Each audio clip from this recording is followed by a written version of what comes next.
Welcome to Profiles in Eccentricity, a show about weirdos.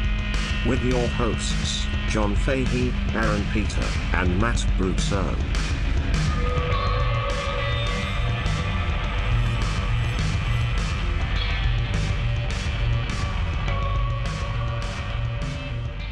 Hello, folks. Welcome to Profiles in Eccentricity. It's a show about weirdos, doggone it.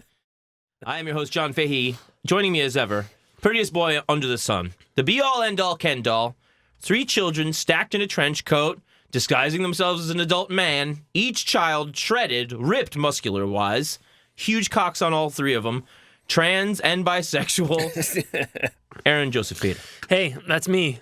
And I'm not going to apologize for my unorthodox lifestyle choices. Yeah. No, they're fine. You're good. Yeah. Thank you. Mm-hmm. Speaking of good, to my right, My left.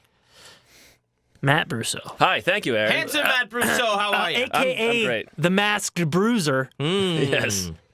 And thank you, Baron Peter. Thank you. My That's liege. an inside joke. That's, Now it's outside. I guess it's outside. Now it's out. That's what Google auto caption. Masked Bruiser. Masked Bruiser and Baron Peter. I kind of like Baron Peter. It was from a computer recording of our names. Yeah. Baron Peter, Masked Bruiser. God. The fucking AI I said programs nothing. are just getting everybody all horny and shit. Check us out, Oh, Watchmen God. Season 2. I thought it was hot when Baron Peter showed up till the Masked Bruiser got there. Is this N-word's revenge? Things are getting steamy. You think you watch porn on me, I watch you for porn. Oh, God. Hey. You jack off to me, you think. This works both ways. You meat popsicle. Do you like what you see? I do. Do you find me queer? God, no. Do you see? We gotta play that sometime. On a media. It's a foregone conclusion. It's a foregone conclusion. Yep. We gotta say go to PP Podcast on Twitter. Go Yes, to Profiles I in keep forgetting Eccentricity on Instagram. And also follow those accounts. Don't just go there. Yeah, Oh, yeah. follow. Hello, please. Hi. Look at these people. Yeah, just yell stuff at me on Twitter, and I'll. Yeah. I promise I'll. Yeah, I'll send do us more, a do more message. work on Send that. nudes. Fuck. We dude. love a message sent. You know, Pretty much. Oh, reply to them all the time. all the time. Get on the Patreon. Killer shit going on over there. A lot of fan fiction lately. Oh boy. I mean, if you're anything like me, Yeah. which I assume you want to be, is that you love comic books. Yeah. You love the comic book genre, and you love pornographic content, Yeah. whether print or prose or Sure, yeah. video. It's all pretty fun. The cosplay, the various video- the kink the communities. motion pictures. And if somebody were to combine those things in a, I don't know, artistic bukkake In Furious fashion. in a furious fashion, Yeah. maybe you'd like to hear other people and mine, of course, comic book erotic fan fiction. Yeah, try it out. Try it out. There's more to come from me, I'll tell you that much. Oh, I do you bet there mean? is, pal. There's more in there. Cool. Speed bagging it out of you. Oh, until there's none left God. in it, my None. friend. Nothing. If you like bestiality, if you like sodomy, Matt'll fucking tell you all about it. Yep. Yeah. We got a lot of shit going on there. I've been really liking the Patreon lately. Me too. It's been very, been a lot very, of fun. very fun. Yeah. We just did a chopped up jukebox. Yes, we did. Talked some shit about Gangsta Boo. Yeah. Had a lot of fun doing that. That was We got Aaron Explains It All. We're still waiting for the end game, pal. Well, the 1 year anniversary will be coming up soon, and I think that's when I'll do it. Okay. Is it how soon are we talking here? The 1 year anniversary of Endgame, Yeah. What? Oh, when is that? April. Oh, April. Well, yeah, that's coming. So is Christmas. Well, yeah, April. Yeah, it'll be like Christmas We for got you. we got connections. Be early Christmas for you. Shut up! I've Yeah. seen the movie. Yeah, but you haven't had me explain it all. I have had you explain it all. Well, I hang why out don't you with all share the it with time. everybody? You hold out. I will. I'll write it all down, all the shit you say, and then I'll just. Yeah, You like that? yeah. I like it better when you tell it. Of course you do. Go get on those things. Check us out on all that shit, and subscribe to us on YouTube. If you're not doing it, Yeah. what are you doing? You could be seeing us right now.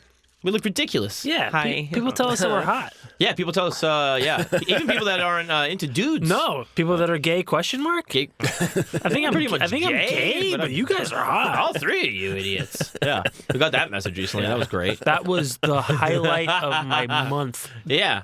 Check this one out. Yeah. Well, gender's nonsense. You know that. Oh, no, it's a pure fiction. Yeah. Plus, it's disgusting. Ugh, I don't even want to think about gender. Matt, you have a little a tale for us, I believe. Oh, I got one. This was this is something I'd heard about. Just like spits. It starts and it stops. Spits.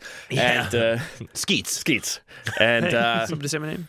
Roxanne T, wonderful patron, suggested this. Part of the $10 tier. Oh, thank you, Roxanne. I'm going through all of those slowly, but we're getting there. Yeah. I really chopped them down. Chop them up, chop them down. And I want to talk about Los Angeles' most, and for briefly, one of the world's most famous evangelists.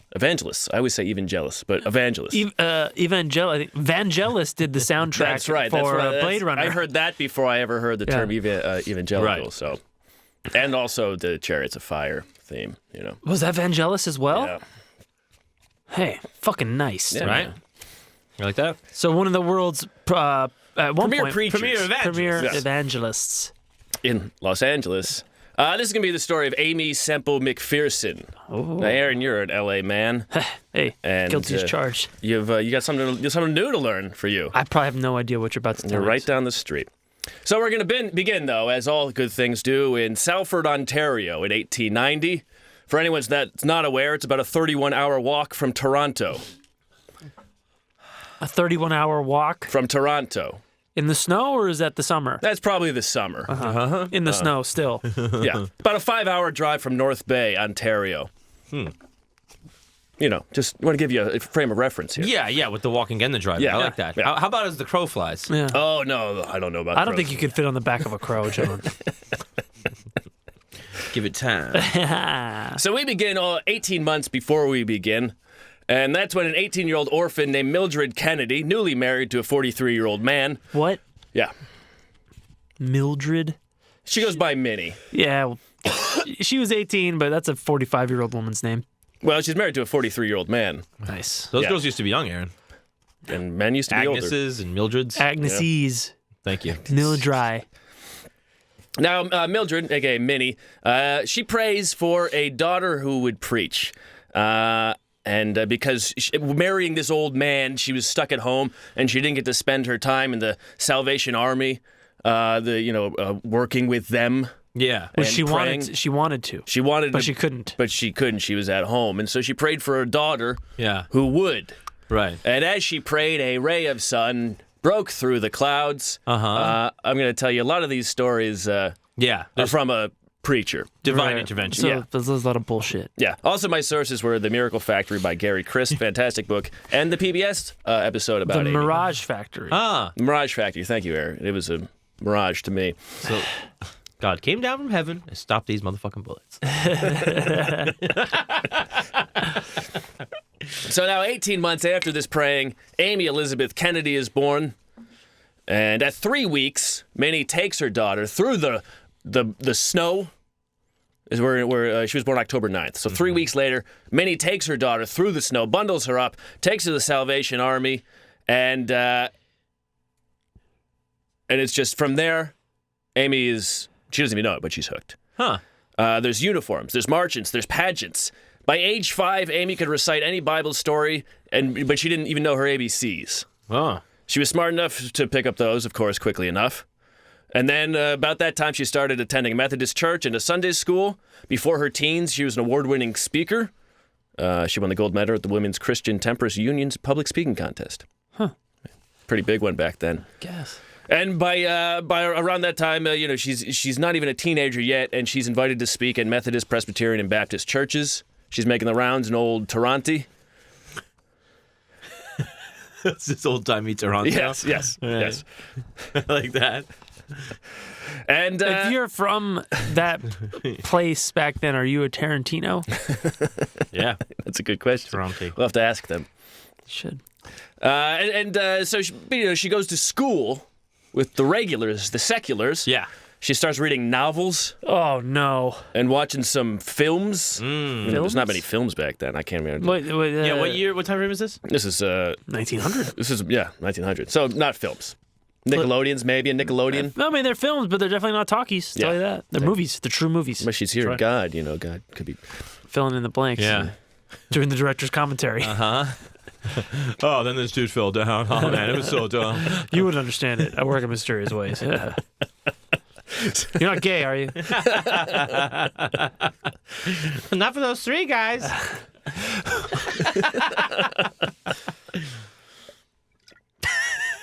And then she starts going to dances, and she discovers all of a sudden, she was an amazing theologian of sorts. Knew the Bible by memory. But all of a sudden, she's finding the dances are kind of pretty exciting. A little more exciting than boy. speeches. Oh, yeah, you bet. And then What did God think about that? well, I'll tell you, in high school, she discovers Darwin, Uh-oh. and suddenly she's like, "What's with this God thing?" No way. Wow. And she tells her mother, and her mother just breaks down in tears and starts weeping. Yeah. Because she's been fucking this ancient man forever. She brought the Salvation Army to him. She's doing all the charity at home. She can't even go and, do all that dumb shit her daughter gets to do, and then she turns on it? Yep. So I've been sliding up and down this old cock till I hear this evolution shit. Bullshit. So the mother's tears turn Aimee back to Jesus. Really? Yes. What a gullible little kid. Well, Wow, this Darwin stuff sounds great. Mom's crying. This is bullshit. Well, she's almost a woman grown, you know what I mean? Yes, woman grown, yes. She's almost had her flower bloom. Yeah. soon enough. Oh, boy. Age 17, her father's driving through a nearby town, Salford, Ontario, when Aimee spots a sign for a local Pentecostal mission. Now, of course, Pentecostal, we discussed briefly in the A.A. Allen and the Miracle Valley episode. Yes. They were Pentecostal. Pentecostalism was and remains a strange evangelical offshoot of Protestantism. They love snakes. Yes.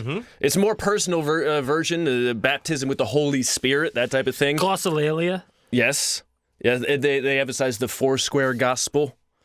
Foursquare refers to the four fundamental beliefs of Pentecostalism.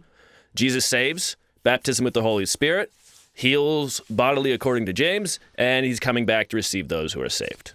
From four different John, Acts, James, Thessalonians. Now, A.A. Allen, Pentecostal. Mo from The Simpsons, probably a Pentecostal. He says he was born a snake handler, and he'll die a snake handler. Definitely. Yeah. But also, so you think about Aimee, she goes into this church, right, this Pentecostal mission, and someone who really loved theater and dances, and at first she giggled when she saw the local milkman fall to the ground, struck by the Spirit, and thanking it for. At first she Thanks thought for that was knocking silly. me down. But there's a spirit and almost a bravado in the acting of it. Right. And then a 26-year-old Robert Semple, 6'2", chestnut brown curly hair, piercing blue Irish eyes, steps up to the lectern, podium, what do they call it? A lectern is good. A podium, I think both of those are adequate. There's more religious thing to it, but that sure. nomenclature is good. Pulpit. Pulpit, that's the one. And Aimee says, when she sees him, she says, I sobered suddenly. Yeah, pulpit, baby. Cold shivers ran up and down my back. I had never heard such a sermon. And then he started speaking in tongues, Oh, God. a.k.a. glossolalia. Mm. I didn't know. I just heard of that today. I just said it to you. Did you? Oh, that's right, you did. I meant to comment on that. That's glossolalia. He's a cunnilinguist. Dude, those fucking glossolalians. Oh, yeah. Bro. Yeah. Fucking toss of salad. Like, Yeah. Fucking, Who toss your salad? Oh, they're analinguists. Well, they're glossolalians. Colossal glossolalians. Glossolalian autopsy. These glossolalians fucking probed my anus, bro. Oh, you felt so good. And Diane. Oh, God. Felt so good. The whole alphabet on my asshole. You're getting your ass Greek licked, and kid. Aramaic.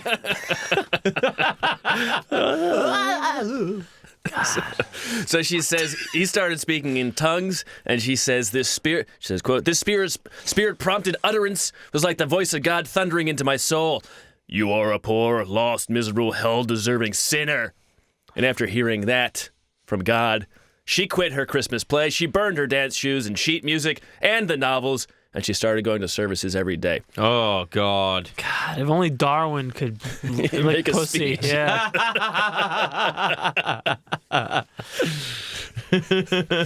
You know, it's evolution for you. Yeah, it takes time. Making this broad come? Yeah, we're talking about geological time frames. Trying to get her to walk upright. After I'm through with her, she won't. Now, not long after she starts attending every day, a blizzard swamps the Ontario region. Oh, God. And she's stuck in that town, and telephone and power are out. She's stranded for several days at a home of one of the people who go to the church. She spends the entire time praying to the Holy Spirit. After a few days, and then she says, "And then the floor fell. My tightly closed eyes envisioned the man of Galilee bleeding, dying, thorn-crowned on Golgotha's tree. Tears streamed down my face. Glory, glory to Jesus," I repeated over and over. Then she fell into convulsions and started speaking in tongues. And therefore, she was baptized. And then, not long after that, Robert Semple came back from a nearby town and asked her to marry him. Huh. She said yes. Anything to get out of this house. Pretty much. We got a pretty bad case of cabin fever. I'm pretty cooped up. You don't want to know what I I'm actually now a conolinguist. did. Protestant or... Anal, actually.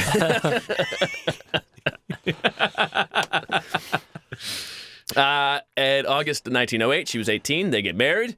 And he says, I want to go to China and spread the gospel. China? Oh, my God. 1908 China? Yeah, from Canada. Fucking, what's going on? The Boxer Rebellion over there? I mean, I don't know. Good question. Yeah, me either. That's why I don't know. So Cool. before they go there, she it starts out. speaking at different churches. She's unofficially ordained. The church itself is not large enough to officially ordain her yet. But The Pentecostal church Yes. is not big enough to ordain her. to officially ordain her, but she's unofficially ordained. And so she becomes a preacher. And 1910, 2 years later, they finally take their trip to China. On the boat over to China, she discovers that she's pregnant. Jesus. And at first in China, it seems like it's going pretty well. Robert's converting people enough to convert the song Bringing in the Sheaves to he would sing Bringing in Chinese. Wow. He really loved those folks. Yeah. Soon he had all the triads behind him. God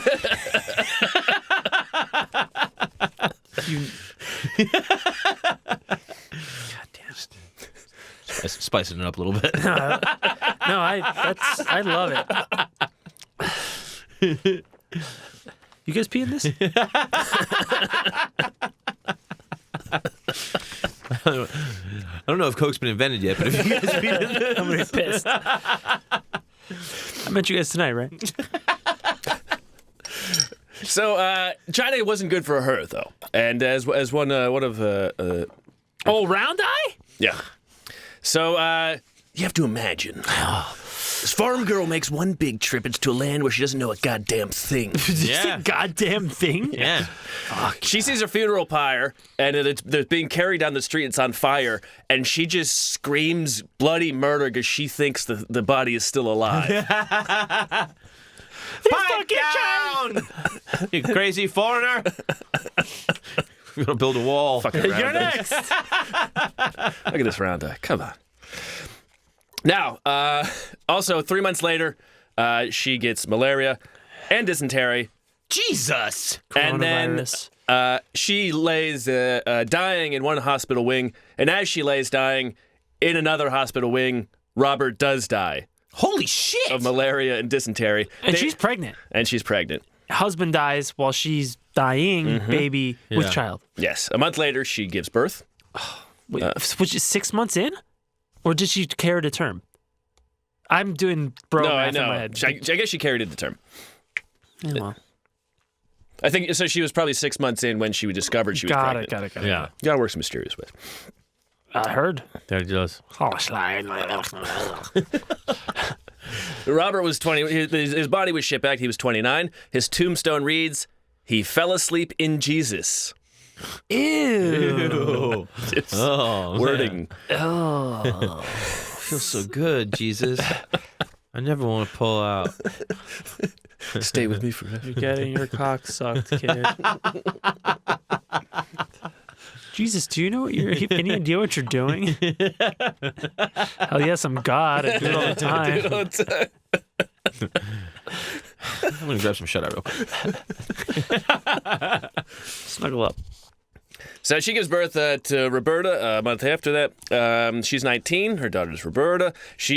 Her mother sends her money. She travels to New York City, where her mother is at this time, working with the Salvation Army. She starts doing the whole ring the bell, sing outside thing. Uh-huh. One day while she's doing this, a man named Harold McPherson takes notice, and he asks her out. After some dating, he asks her You look gullible. he asks her out. After some dating, he asks her for her hand in marriage. She says yes. They move into Providence, and she immediately falls into depression. She described it as... Oh, have you ever been to Providence? Oh yeah. Yes. Every bit worthy of depression.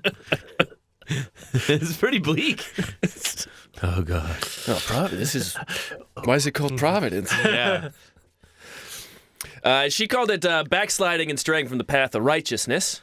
So who knows when that, yeah. And then, of course, she has a second kid. A boy named Rolf. Rolf? Yeah. R-O-L-F. Yeah. Which is probably short for Rolf with two Fs. I don't know. I think it's German. Yeah, it is. For Ralph. Yeah. Yeah. Or Rafe. Hey. Ray Fiennes? Yeah. Yeah. So 1912 now, she is struggling. She goes to the hospital for multiple surgeries, hysterectomy being one of them. Ooh. Oh, nice. And then going forward. in her words, she's hovering between life and death.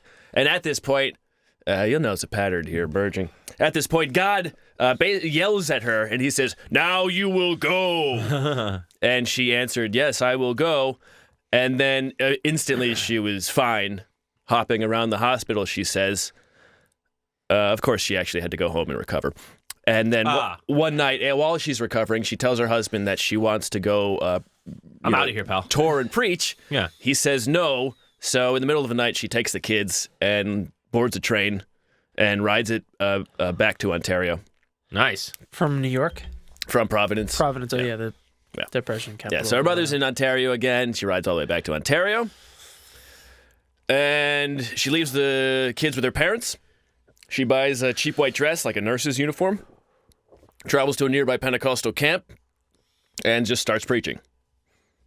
Okay.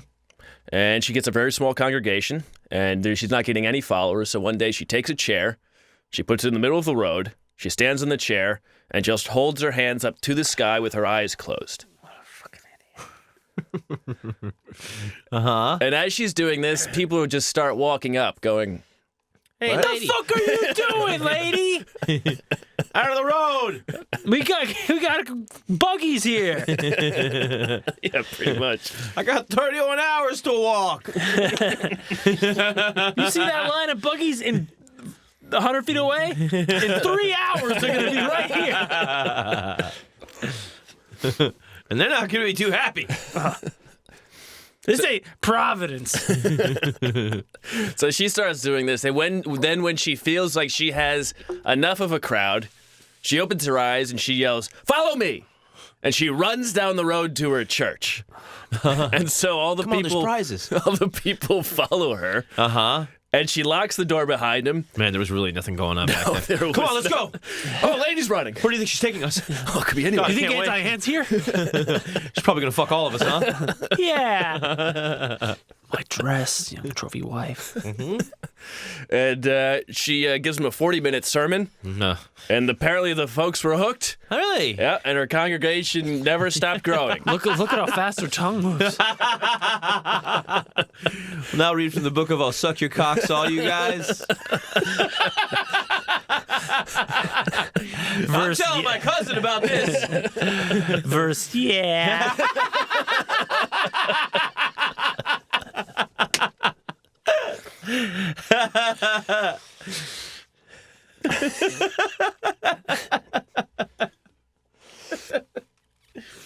Now, one day, Harold is like, "Hey, I should find my wife." So he shows up. Man, it's been quiet around here. This place is filthy. What the fuck is going on? My wife. So people are speaking in tongues. At the end, she heals people. Hell yeah. And Harold shows up, and he's all planning. He's like, I'm going to take her back. And he sees her, and he sees how much power and the way she is preaching. Yeah. And he joins. Fuck yeah. And he starts speaking in tongues. Yeah, because He's she's baptized. Full Gozer the Gozerian. Yeah, she's the gatekeeper, and he's Yeah. the key master. Well, he was. He quits his job. He sells all of his belongings. And together they purchase what is called the gospel car.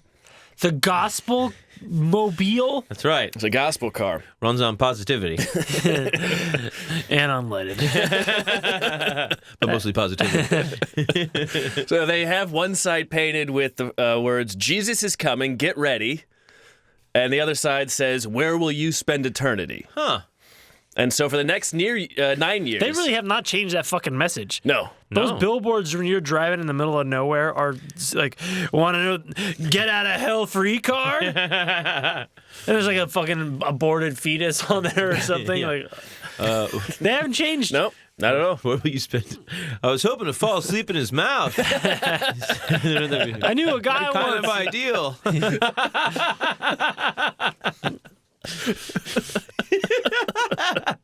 That's where, you stupid bitch. It keeps raising his hand. Yeah.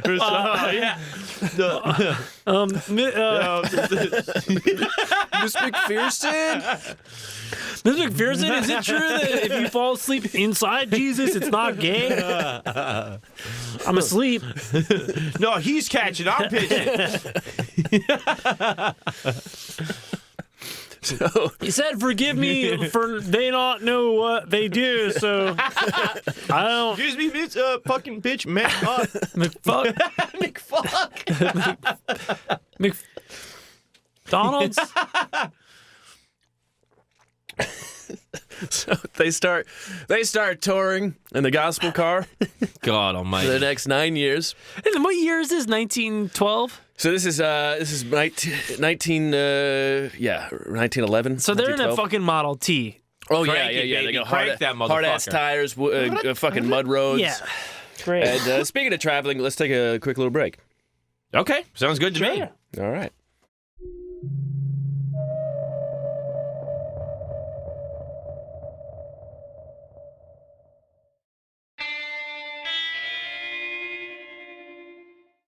And we're back. So she starts touring for about 9 years over this time. Harold he slowly disappears from.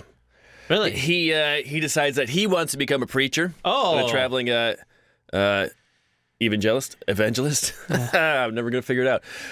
But by 1921, he leaves her, returns to his normal secular life. She keeps the kids. They never see each other again. And the Wow. kids by now are 12, By 10. then, yeah. But I'm gonna go back a few years. Okay. So sometime in the late 1910s, I never found a date on this. Her father dies, and so her mother joins her, takes the kids, and so it's Aimee, Minnie, Roberta, and Rolf Yeah. on their evangelical road show. She tours southern Wait, Canada. who's Roberta? Her daughter. Okay, that was born in China. Yes. She's Chinese. Is she Chinese? No, I don't think they do that like that. No. Oh, they probably don't have like a birthright type of anchor baby situation. Yeah. Oh. People's Revolution hadn't happened yet. Things changed after that. You believe you me. Hey, man, good thing it was just one child. Wait, if it was a girl, I don't think there would have been one. I had a kid, but rules are rules. So she starts touring southern Canada. She gets into New England, down the eastern seaboard. What happens is most people didn't know who she was at the time, but she goes to one place. Someone goes, hey, there's a church down the road. You should go there. And so she does. And so she It's keeps... not Providence, is it? Yeah, she keeps growing. It keeps growing. She runs into one person that says, hey, I have like a publishing house. You should have a magazine. I'll publish it for free. Yeah. And so everywhere she goes, people are just giving her stuff. And so she starts a magazine. Snake Lady Weekly. She calls it Bridal Call. Bridal Call. Yeah. Bare Because you're naked married ladies. to the Lord or something. Yeah, conceivably. Or perhaps it's a bridal, like as in what you put on a fucking animal of burden. Oh, interesting. Yeah. Not bridal, bridal. I don't know. How's it spelled? Bridal. Oh, that's bridal, like Yeah. a wedding. You're right, John. I know. Fuck. Bridal Call. Like a fucking bondage. Fucking Yeah. 1-800 number. Bridal Call. Yeah. Hey, I was calling for the tie-up. You want to get yoked up? Call me. Get over back here. Pick up the phone. I'll fuck you up. Now that's in. She starts a magazine in 1927. She's 1917. 1917. She's 27, and she says the Lord would help her write the articles. She said, "quote, he would quote, give me such burns of revelation that the tears streamed down my face while my fingers flew across the typewriter keys." Huh. Yeah, she just couldn't stop writing once that Lord got in her. Oh, yeah. Could you type in glossolalia? Yeah, you can do that big time. Yeah. Wow, this is really great stuff. It's a real page turner. 20 ways to send your man back to Providence. So over the years, her and her mother toured the country 6 times. They become one of maybe the first women to drive across the country without men Uh-huh. in history. Really? Yeah, and their congregation keeps growing. Right. And so a little bit, Pentecostalism at this time was what she was doing. She was preaching to a group of people that had kind of pulled back from society. She was also preaching to poor people, which is, as the religion grows, the rich people, there's more rich people. But she was kind of reaching outside of where. Yeah, the people that stay inside a lot. Yeah. Yeah. Yeah. The antisocials, the poor schmucks that. Yeah. Undesirables. Yeah. People you and I piss on every single day. Exactly. And they're lucky. Yeah, if they're lucky. As non-Protestant immigrants join the country and the country modernizes, the evangelicals in small towns and rural areas, they start retreating from society. And so this gave them an outlet. This gave them a community. Right. And also the Pentecostals believe that the miracles of Jesus, miracles from the days of Jesus are happening today. So the tongues and the healing, that fits right in with that. Hell yeah. She preaches to the poor, of course. And her style was a gospel of love. She would say, who cares about hell, old hell, friends? I think the less we hear about hell, the better. All right, I buy that. Lift up your hearts. What are we interested in? Yes, Lift up Lord. your skirts. Lift up your hearts. Lift up your skirts. Or whatever. Undercarriage. Like those saggy tits up off your knees, old ladies. Those old balls. Leave them where they are. She says, well, what we're interested in is the Lord and heaven and how to get there. Not escape hell, but how to get to heaven. Yeah. And she opens her congregation to blacks. She has her daughter baptized by a black minister in Key West. She Nice. Cool. Swingers. Hell yeah. She holds what she claims to be the first ever integrated revival in Key West history. And even where she goes, she also gets a lot of people showing up because it's almost sacrilegious to have a female preacher.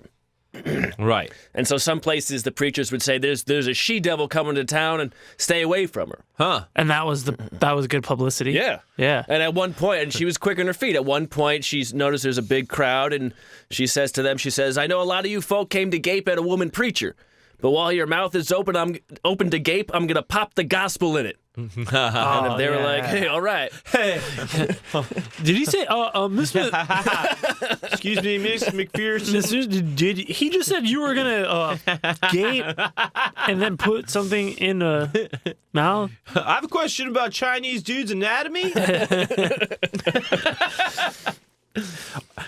Miss McPherson, are their pee holes sideways like a Chinese cyclops type of situation? Jesus Christ. Yeah. That's what I thought. Thank you, Miss McPherson. I told you. When she would perform in a boxing venue sometimes, and she would say, "My opponent today is Satan." Very good. When she's in St. Louis, she drops leaflets from an airplane. Whoa. Yeah. In Philadelphia, This is, what year is? She was, was she one of the first airplanes too. Yeah. This is one determined lady. Yeah.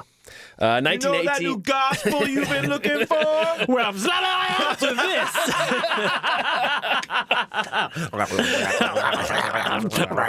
To this. You mother sucks cocks and What was that? Never mind. You'll get it. Sorry. You kids might not like it, but your kids might love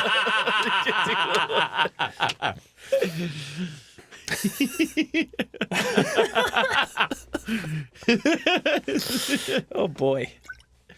1918, she's in Philadelphia. A gang shows up with clubs.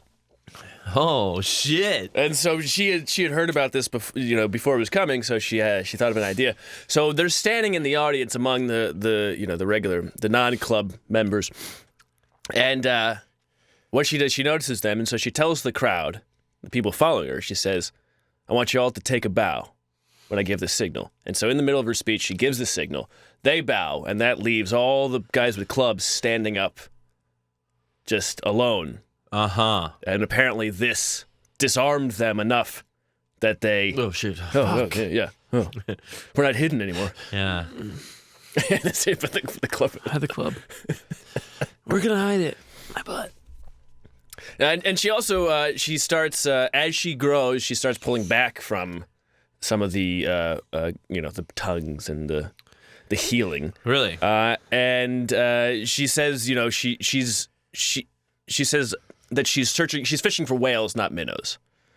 And so when she's in Baltimore, there's a woman that breaks out and starts speaking in tongues, and she actually has her removed. Get this crazy bitch out of tongues.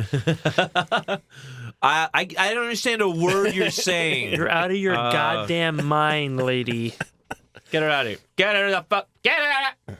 So that angers some people. What are those boys with clubs? That angers some people in the Pentecostal community. Well, she's selling out. Yeah, that's what they're afraid of. But she's also, it's not like she's not still a prude. She tells people to burn their novels and jazz music and playing cards and dance programs and cigarettes and orangutans and breakfast cereals.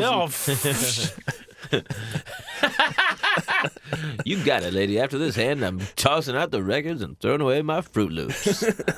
Breakfast cereal. I love you, Matt. Thank you. Orangutans. Yeah, breakfast cereal. Wasn't that all like anti-masturbation cereal back then? Oh, the last two are Monty Python. Yeah. But Kellogg's and graham crackers Yes. were anti-masturbation foodstuffs. Yeah. So then, everything seems to be going well, and then, bam, 1918, she gets the old Spanish flu. Oof. And then she recovers well enough, but her daughter Roberta gets it. Roberta. Oh, no. But everything looks dark, doesn't it, right? It does. And her daughter's unconscious, and she's near death, and... Well, the Spanish flu was different in that it killed mainly healthy people. Yeah. Yep. And with Spanish names. Yet we're still here. No, I'm saying Roberta. That's why she got it. yeah. Nice. Yeah. I mean, Amy got it, too, but didn't kill her. Oh, yeah. Now, Roberta, she's lying... Oh. She's lying on... Tarantino. She's lying unconscious, and she's near death, and so Amy spends all night praying. And then suddenly, she's blasted with light, and there, standing in the room, is God. Whoa. And in a booming voice, he tells her, "Fear not, your little one shall live and not die." Moreover, as God talks, moreover, Fucking Noam Chomsky. What's more, she's actually going to be fit as a fiddle rather shortly. I think you're really going to like that. you wanted this, right? God, what's happening? You're getting your flu cured, kid. Notwithstanding that, moreover, Ergo, concordantly. all things being equal, yeah. I mean, God's Jewish, right? Yeah, of course he is. Oh, God, if it's not too trouble, I'll let you live. Ooh. Just don't make a big deal out of it. This is nice. He says, moreover, I will give you a home in California where your children shall go to school. Yea, the sparrow hath found a house and the swallow a net for herself, where she may lay her young. Huh. So he tells her that, and then Roberta gets better. And so it turns out that the kids had been asking for just that. Oh. And God had heard Oh, my God. and You mean the promised her kids that. had been asking in their prayers for that? I think they just, I don't know, just talking about it. Yeah, it's probably just fucking It's what they whining, got. not Yeah. shutting their fucking mouth up. And so she sells her Packard, her gospel card. She buys a new one. So she was driving a Packard. Yeah. Very nice. She buys a more roadworthy Oldsmobile. Hey. And she schedules a cross-country trip. She'll make some speeches along the way. Her and the kids and her mother, they leave Manhattan October 24th, 1918. They arrive in L.A. December 21st. And Oldsmobile.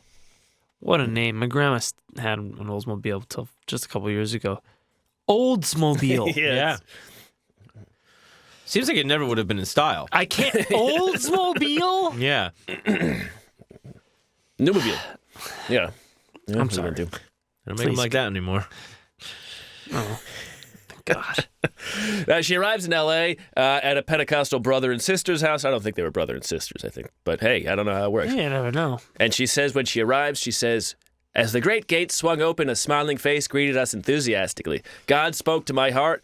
I will open the heart of California to you as wide as this gate. And bless the Lord, he did. Really? Wow, as wide as that gate, huh? Gate, Wow. not gate. Gate. Did you say gate? No, gate. Yeah. The whole 10 feet, huh? Yeah. Yeah, exactly. Wow, God, don't ever do it. You were the God that parted the Red Sea and Part of the created gate. the earth in 10 days, 7 days. the door. I'll leave the tip. Thanks. Thanks a bunch, pal. Thanks, God. Jew. What? That's what you get when you don't handle the snakes anymore. Yeah. You know what I mean? You get a much lamer God. Yeah. I would have took care of the whole tab, but you don't handle snakes or talk crazy shit anymore. So So, okay, I want to give you some perspective on L.A. in perspective. in 1918. Oh man, what a dump, huh? All right, so Mulholland brings the water, right? Oh, Chinatown. Well, the whole city. But yes, Chinatown, the movie, touches on Mulholland and the theft of water from the Owens Valley. yes, Right. Theft. Yeah. yeah, oh yeah, shady land deals.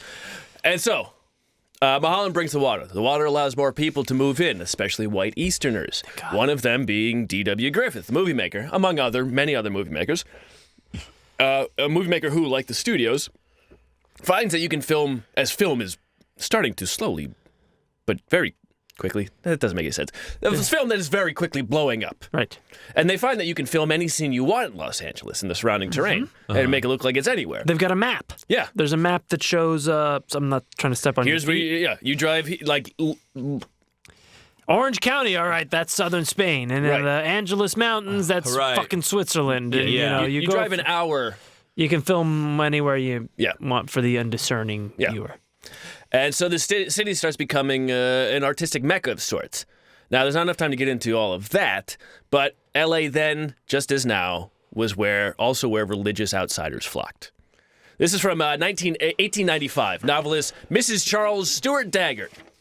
She writes, I am told that the millennium has already begun in Pasadena, and that even now there are more sanctified cranks to the acre than in any other town in America. That's 1895.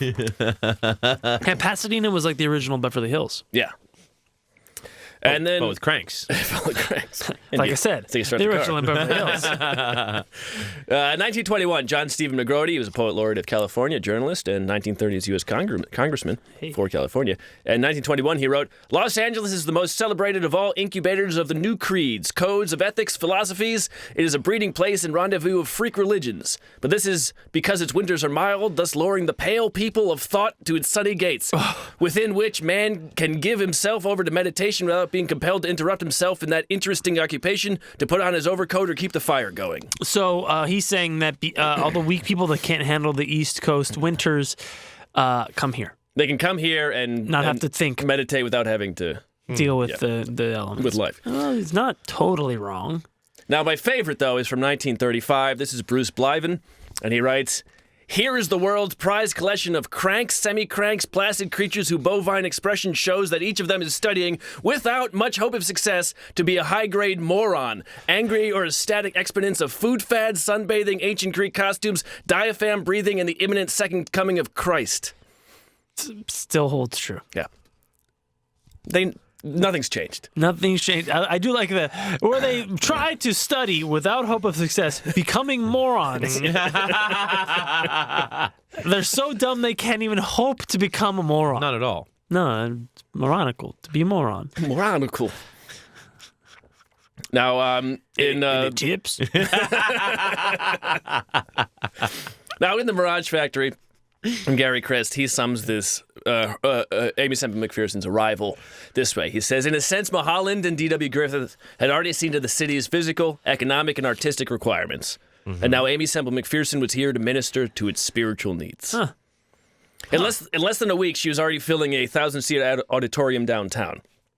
On weekends, she had to move to another one in Pershing Square because the crowds would swell to 3,500. Also downtown. Also downtown. Only a few weeks in the middle of a service, a woman stands up and says the Lord had told her that she had to give a piece of land to Aimee. And the woman said, I have 4 pieces of land, so you take one. Uh-huh. And then she said, the Lord told me you wanted a bungalow. And Aimee said, my God, how did you know? My family told me they wanted a bungalow. And we hadn't told anybody. And then a man stood up and he said, I'll give you the lumber for the house. And again, and this happened again and again until she had a whole furnished house. You could have my fish tank. Sit down. Nobody wants your Fucking fucking asshole. fish tank. It smells like shit. Take that shit down to Anaheim, where they like that sort of nonsense. Tell me they'll build a fucking Matterhorn down there next. So then this keeps going on and on until someone goes, I can give you a canary. And someone else says, I'll give you a rose bush. And Aimee says, oh my God, my daughter asked for a rose bush and my son asked for a canary. Huh. God is answering. Yeah, some son. Oh, come on, get a canary. Shut I up. like a canary. Maybe he's going to fetch some coal. Oh yeah, he wants to be a coal miner. Yeah. Great. Rolf in the mine. Hello, mother. I know that I was born and raised in the USA, but Where's Roberta? Oh, Chinatown? Big surprise. my sister, my mother. Forget about it, Ralph. It's Chinatown. So Aimee says, the glorious one had caused the desert to bloom as a rose, and pools to spring forth in the wilderness, and floods in the dry land. And Mulholland probably had more to do with that, but... Hey, water joke. Yeah. And so she decided, if I can get a house, well, surely I can get, for my family, surely I can get a house for worship. Yes. And so she says, well, I'll start modest. I want to build a simple wooden tabernacle. Yeah. And so she starts touring to raise money. She starts putting on revivals. She starts touring the country again. She's raising money. From 1919 until 1922, she put on 30 revivals, each of them lasting between 1 and 4 weeks. She had 100,000 people in Dallas, 200,000 people in Oakland, 300,000 people in San Diego. In one venue, like in one type of situation thing? Yeah, and over the course of, 1 to 4 weeks. Oh, okay. So not all at the same place at the same time, Right, but still. like 10 days of 10,000 or something like that. That's still out Insane. of hand. Completely insane. One night in San Diego, she had 30,000 people in Balboa Park. Hey. Jesus. And at the end of it, she started healing people again. So one woman, an old woman, shows up, paralyzed since birth. And after Aimee heals her, she's able to walk out. To her death. They don't say what happened. She crumpled to the ground as soon as she left the stage. I think I saw her walk in the handicap bathroom. Doesn't seem Listen, super lady. cool. It's habit. It's time to habit. It expires June 31st, 1922. I got 3 more weeks. Fuck you, people. 3 more weeks of putting my legs up while I shit. I get to park my buggy wherever the fuck I want. There's a woman who says she can't hear, and so Aimee starts rubbing her ears, and then all of a sudden she can hear him. Really? There's the twisted limbs of a... I'm reading from Chris now. The twisted limbs of a crippled 10-year-old boy who then rises to his feet for the first time in his life. Look, Mama, look, he shouts. See how I can run? Oh, Mama, you're crying. It doesn't hurt me. Aimee says... about this, Aimee says, Jesus is the healer. I'm only the office girl who opens the door and says, come in. Ah, very good. And sleep here. And put it in his mouth. I'm just the one cleaning the gum out of your ears, lady. That's all it is. You got that devil's spunk in your ears, and I'm just felching it out. I see you haven't cleaned these at all. So give him a rub for you. Knock all the sperm dust out of there. Jesus, it's a miracle I can hear. Yeah. Get back in the crowd. Hey, Jesus, you want to clean this shit up? She also she sells photos of herself for $1.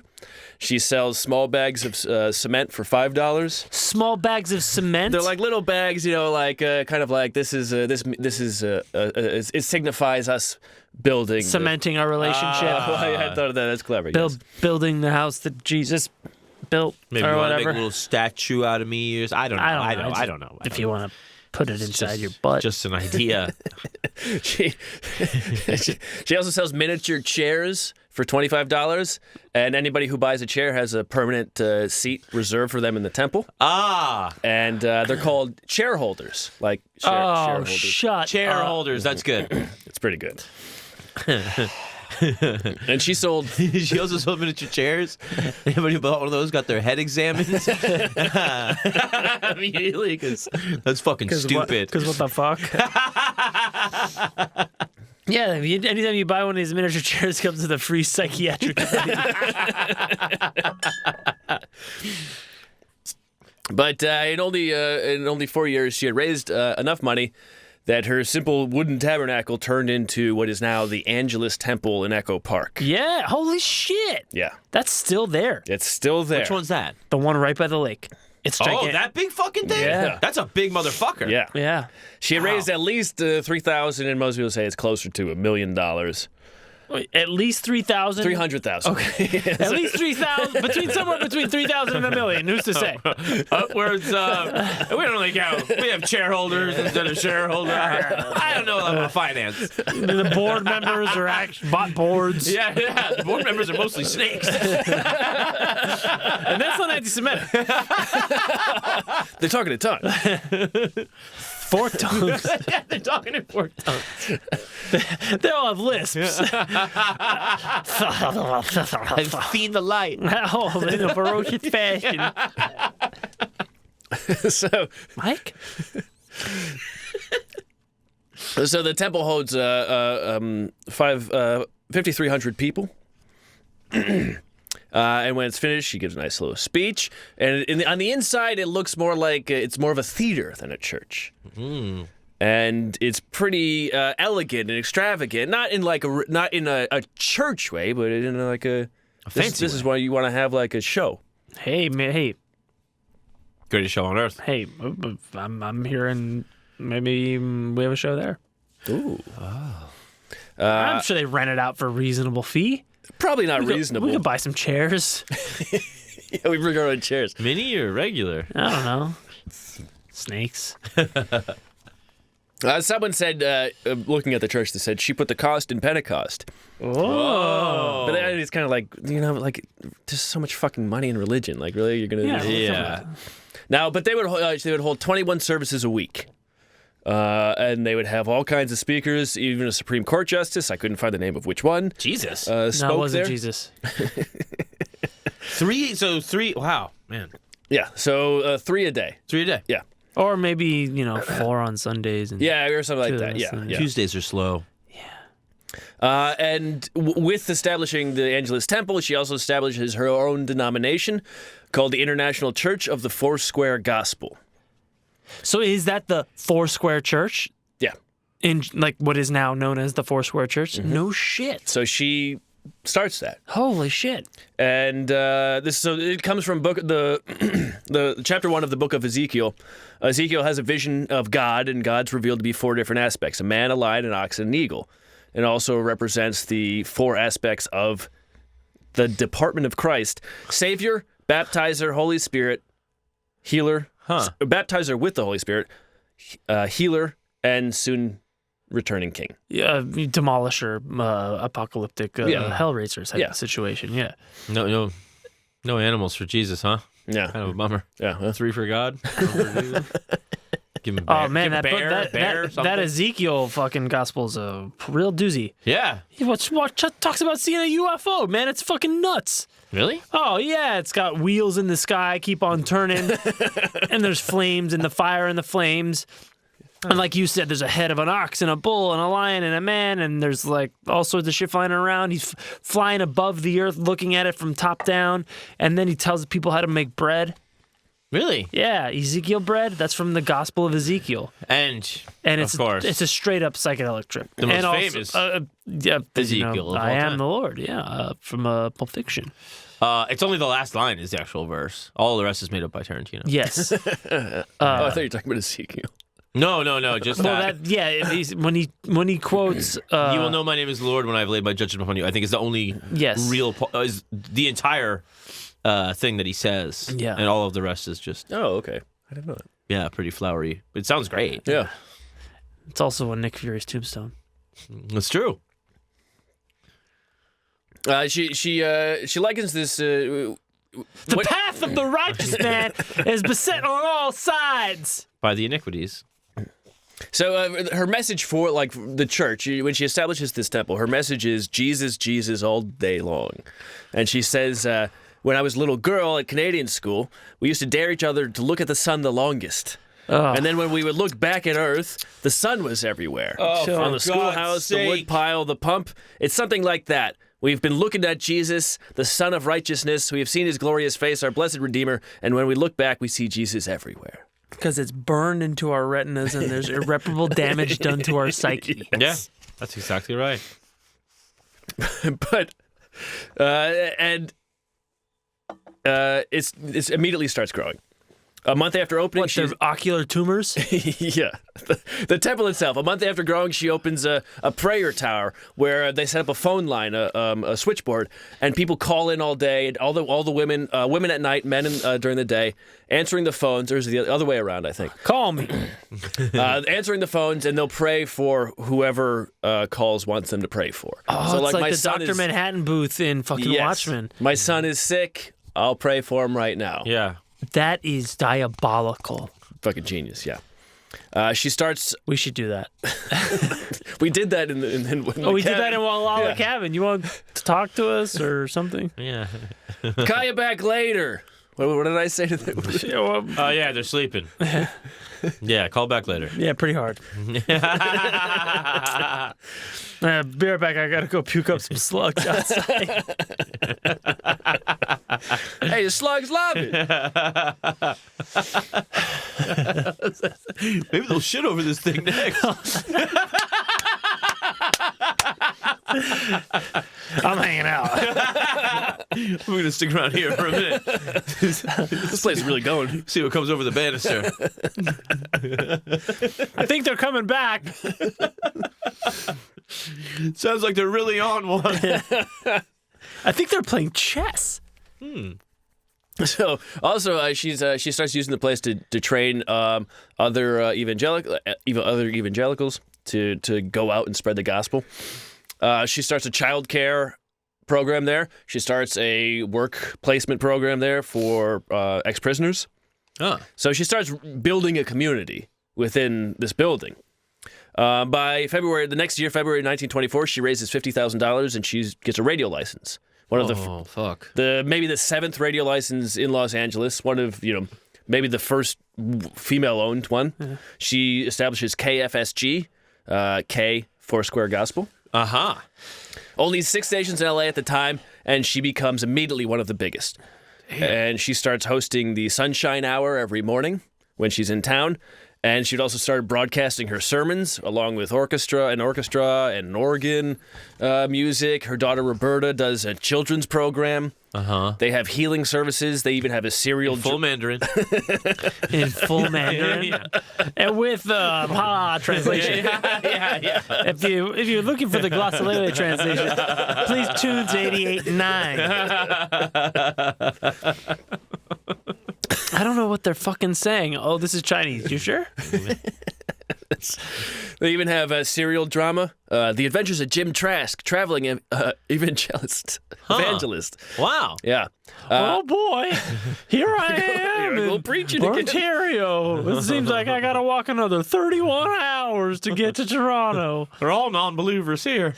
Oh boy, what'll happen next? Really got Join us myself next into it. week when Jim walks another hour of the hour 31 journey to speaks. Toronto. Jim speaks to a doubter.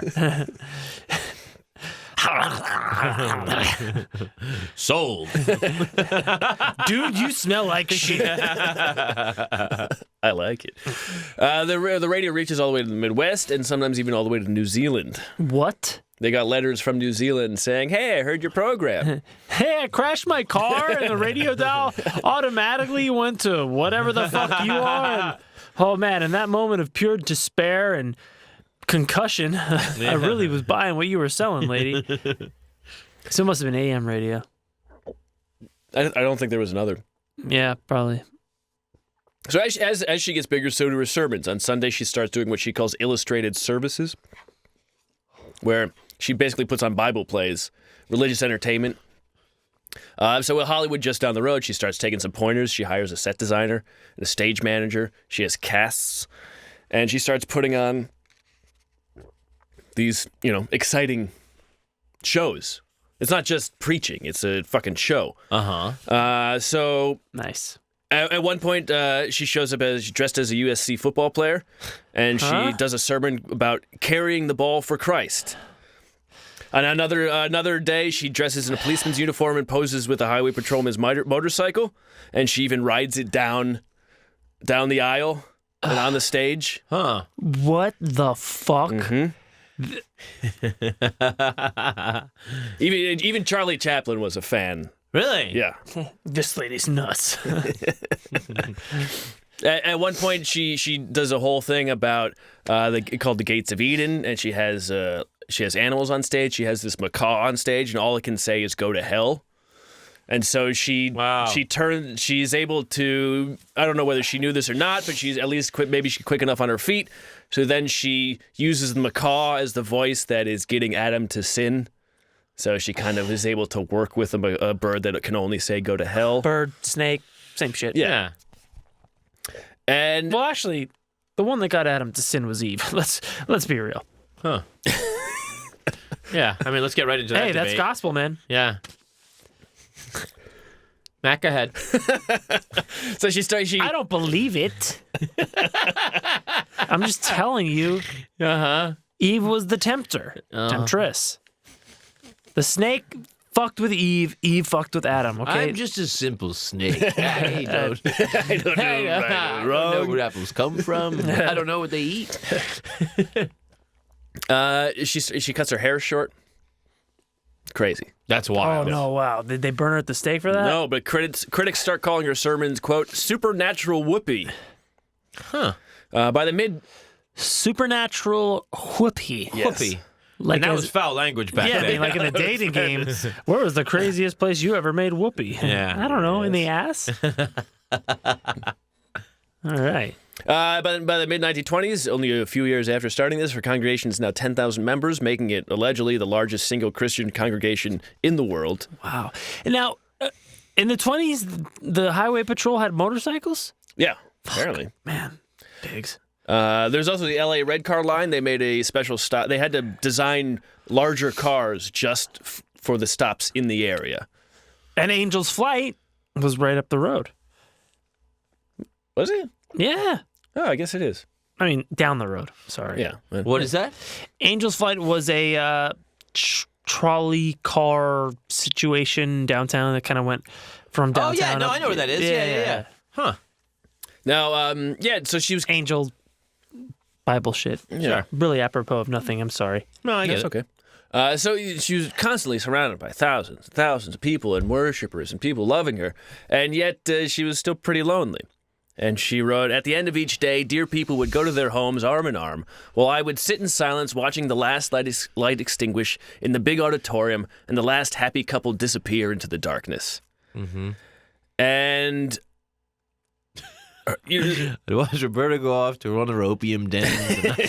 You know what I mean? Chinaman. And Rolf Rolf doing was, God knows what with his canary. all I could hear was the canary and the macaw were going to town. I'm sorry, continue. And, She's lonely. She's watching everybody Are go these together. pics? it's not like she wasn't a pretty lady. Oh, really? So here's I got Now some we're pictures. talking. So this is her in her traditional outfit. Her traditional. Show me the untraditional. Okay, yeah, you'll see she's, one second. she's a pretty lady. Yeah. For then. For then. You talking about Darwin again, bro? That's exactly what I'm talking about. And then here's Aaron. That's not my cup of tea, but John, you might like that. Shut the fuck up, you asshole. What? No, she's cute. I mean, the flowing She's of the time. backlit robes are a little, I think that's the best terrifying. thing in the picture. But then there's a little more You scandalous. think that's the best thing you would? You robe loving She's psycho. got some big nostrils. Yeah, She does But have- people were doing a lot of coke back then, you know? it's true. Well, because of the demons in the blood. Well, and it was good shit. Yeah. It's a little Wow, more. I mean, pose. this is like Oh, that's very nice. the hot Sinner of the Month club or whatever. This is pretty hot. Yeah, Yeah, yeah. Jesus, those are elbows up like that? Oh my God, she's exposing her elbows. Whore. This is pretty nice, Aaron. No. You would like this sort of thing I quite just a bit. told you about it. No, you didn't tell me anything. You looked at it and then you said some shit I I wasn't said it was listening pretty to. scandalous. No, it's not scandalous. I think it's fairly tasteful for a lady it's of tasteful, God. but it is suggestive. Yeah, it is. But also got the halo around her. I mean, she's in show business too. Let's be real. In L.A. Yeah, so that is what would be considered par for the course. I would say suppose. so. Now, as one of the historians in the PBS American Experience, they weren't on screen, so I don't know who it was. They said they described that her when she split from Harold, that was probably like the last chance of any sort of final relationship. It was an indication of her of the inability for her to get along with anyone who was close to her. Huh, I see. And she was surrounded by all these people. She's also surrounded by cranks and criminals. Though some of the criminals she would have, like, when they were repentant, they would be on her radio shows. Oh, yeah, those guys are just begging for it. And she would... I've been behind bars a long time, lady. she would have them on... We alone in here? They would give out the address of, like bootlegging saloons and gambling halls. And Did they give it out? well, yeah, so the police would break them up. On the air? Yeah. Wow. Fucking narcs. And... Snitches. But even in 1925, 2 women were arrested for threatening to harm her. One showed up at the temple with a gun, saying that she had started preaching in her house. Oh, because of the radio? Probably. Wow. You came through on that demon box, lady. Now, but it wasn't just cranks and criminals. Oh. To run the radio station, she hired a man named Kenneth Ormiston. Kenneth Ormiston. Ormiston, yes. Mm-hmm.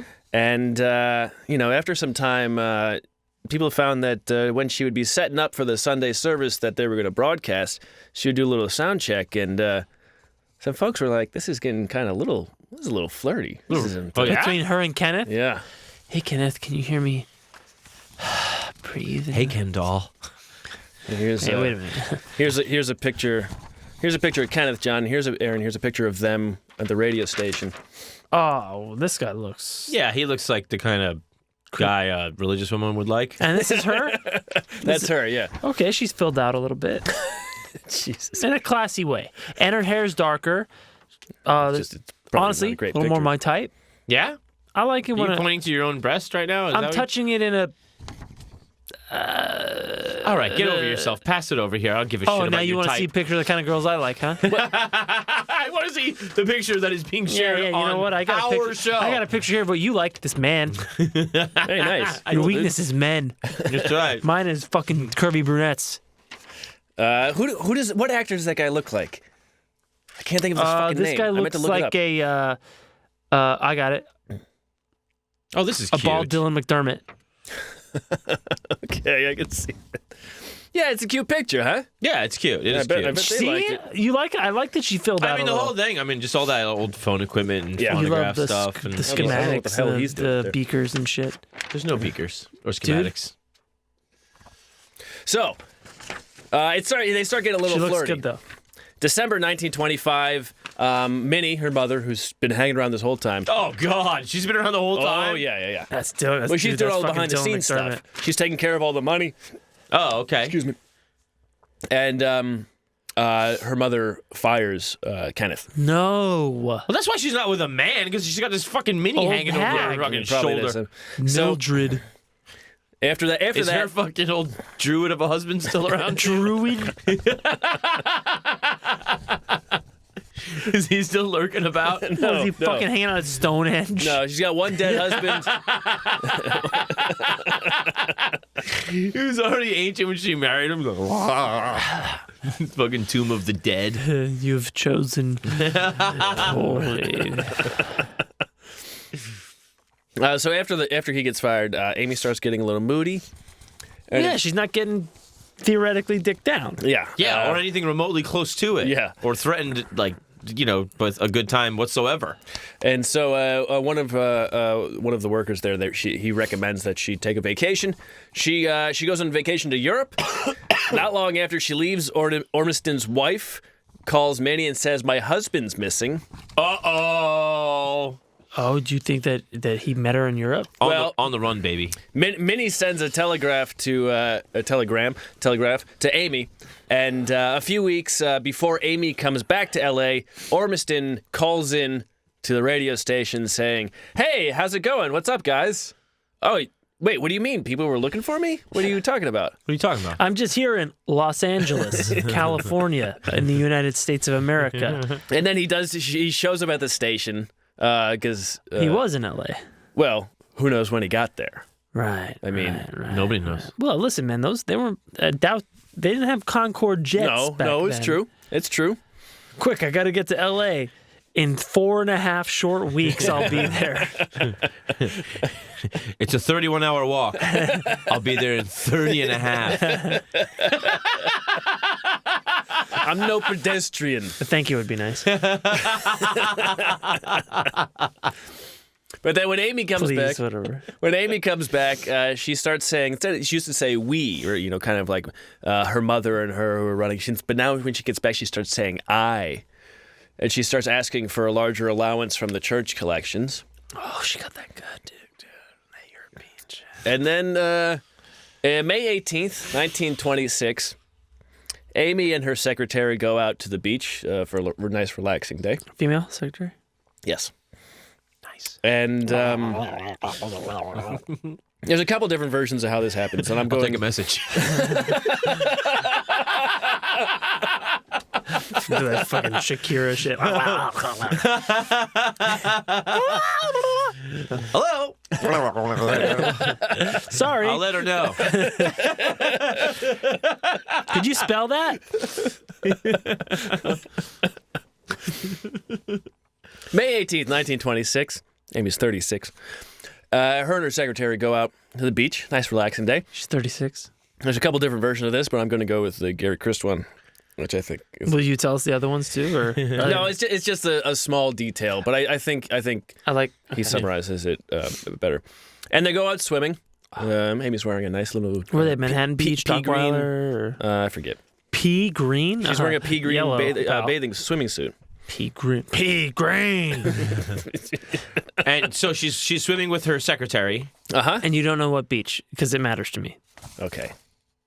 Hold on. I bet it's Dockweiler, one of the, before it got all shitty. Mm-hmm. Before they built the sewage plant. What are the tidal waves of heroin needles started slamming into people's bodies?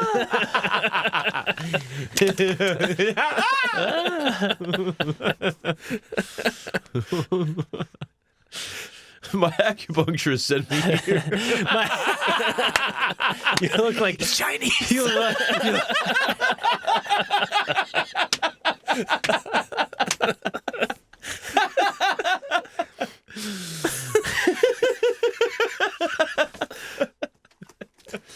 very funny. They were at Ocean Park. Ocean Park. Yeah. Hey. They're near Venice. Okay.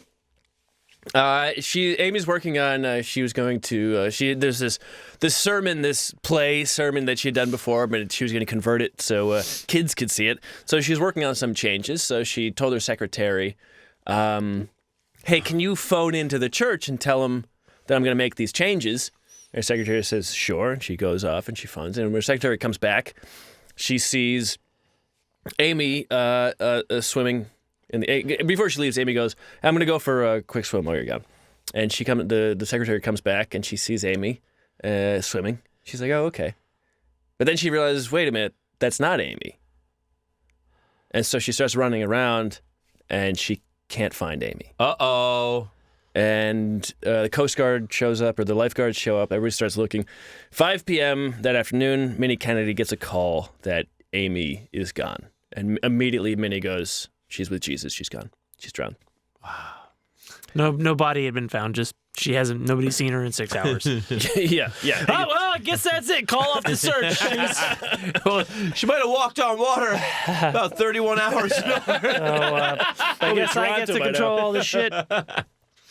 Now, there's supposed to be a sermon that night. There's supposed to be so Minnie goes and she does the service, and she never mentions what happened to Aimee until there's these newsies outside selling their newspapers, screaming. God. Already. And so everybody in the church, they're like, "Where's Aimee?" They hear the yelling. Oh, God. And so at the end of it, Minnie says to them, she says, "Sister is gone, and we know she is with Jesus." Shit, right. The next day's newspaper, this is the LA Times. Aimee McPherson. The apostrophe, the Mac. Yeah. Aimee McPherson, drowned. Belief. Yeah. So that's, maybe? Yeah. They have a picture of her, reported victim of beach tragedy. Famous pastor vanishes while bathing in sea. This is really, somebody's been missing for 12 hours. Yeah. Yeah. But it's hot news item. And then they also write... I mean, that's only not even half the way to Toronto. Yeah. There's also, during that, in a fun kind of irony, there's a vote on booze legalization in Pennsylvania. And it says, "Wet leads for Senate in Pennsylvania vote." Oh, what leads? Oh, nice. And there's also says, "Sailors rescue flyers in sea." But they couldn't rescue her. And also, Ford airplane pilot is killed in windstorm. Huh. There was a lot going on back Yeah. then. Any quite a racist bit. shit? No. This is just a 9 o'clock edition. They probably said the racist Yeah, stuff. well, in the that's so afternoon. crazy is that they had the morning edition. Yeah. How did they do it so fast? They had nothing else to do. No, I get that. But just the printing and the putting it out in the shit. Yeah. It's pretty It's pretty impressive. Yeah, It is. I think it is. I think it's impressive. Yeah, we all do.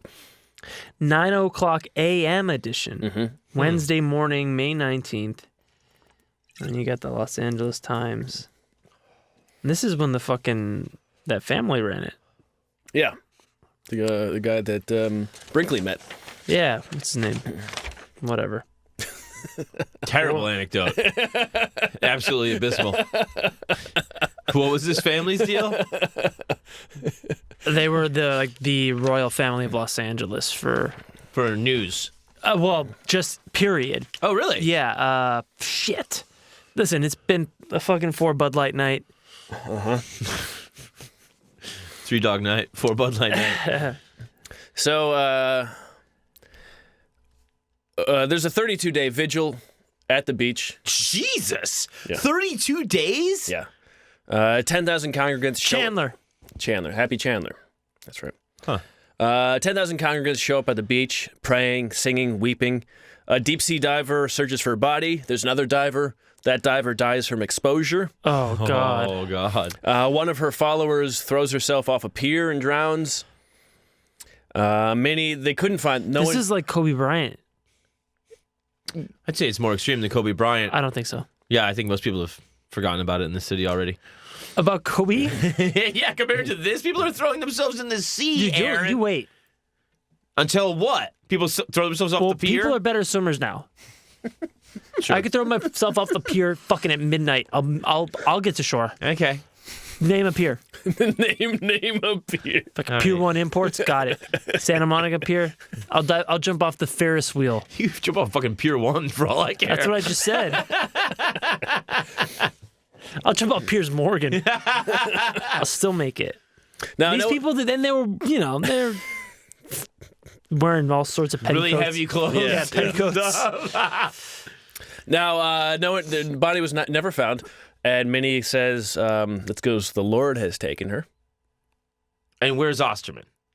Osterman? You mean Dr. Manhattan? Yeah. Well, His name's not Ormiston. Ormiston, same thing. When is Osterman? It's Yeah. not long after. Wrong question, pal. Yeah, you're right. John, it's not long after this that he's reported missing. Of course. His wife had taken their kid and gone back to Australia, and she says, "I don't know where he is. I'm taking the kid." And suddenly now there's Aimee sightings everywhere. And then he turns at the radio station. What? What? Look, Was there some big news or something? someone's looking for who? Both of Weird. them are in Italy with fucking Batman and Well, if Catwoman. Amy's not here, I'm leaving. See y'all later. So It's 1924, and I'm cheating on my wife with some crazy religious broad in Europe. he's reported missing. There's Amy's sightings everywhere. People are saying her children are stalked by reporters to see if any of them are not sad. They're like, You're hiding. not crying enough, you little bitch. I'm not sad. I'm on opium. It's Chinese. I'm not in mourning. I'm a coal miner. You see the fucking canary? That's very good, John.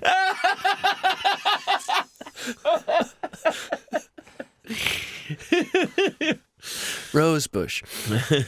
The reporters go through her luggage. Can you imagine the fury with which she ran off that beach, kicking sand everywhere while her dumbass secretary, went to go fucking Chariots of Fire is playing.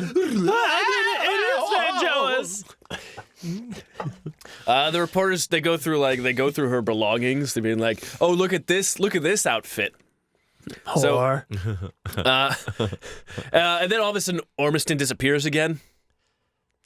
But the coverage, it was the hottest news, not only in L.A., but in the country. Really? But especially in L.A., it knocked all of the new movie openings off of the front page. No way. Cecil B. DeMille had a new movie coming out, and it got no coverage Really? because she was the biggest thing in town. Yeah. So they made a movie called Where's Amy? Yeah.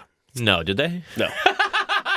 But Ormiston, in between showing up and then missing, he showed up at one of the vigils, and he said, "Yeah, I'm hiding because I cheated on my wife, yeah, but not with Aimee." And then he disappeared. Who? I'll never tell. Why?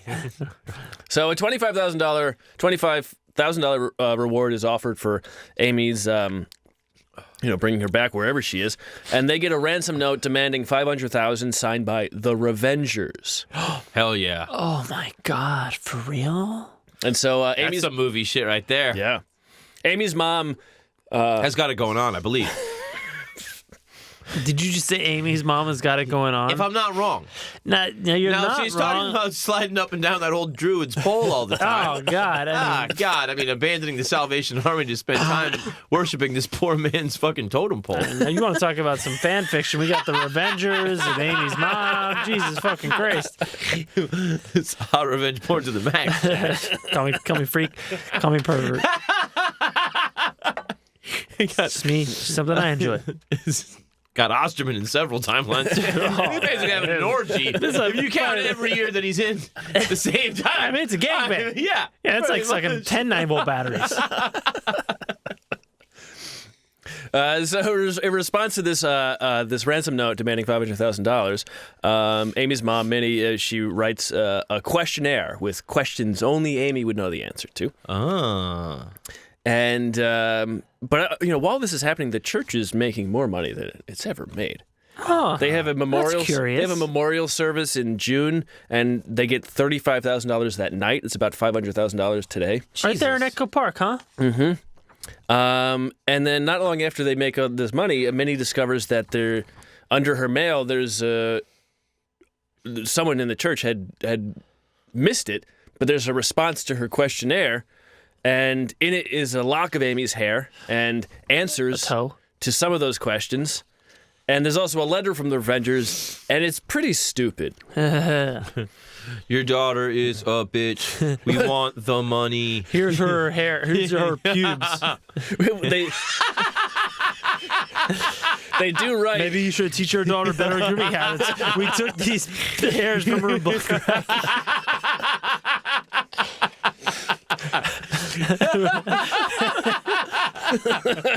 We believe there still might be some malaria in the hair area.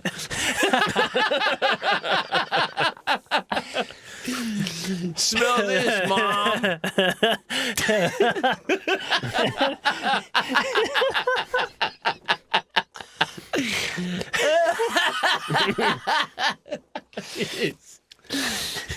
Oh, I got you good, you fucker. Oh yeah.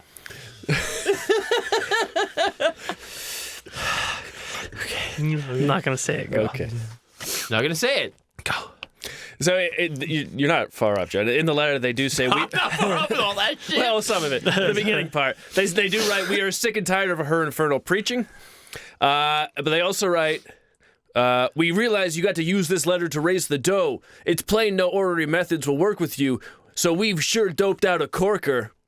Doped out a corker? Yeah, and then they describe how how it went. Like they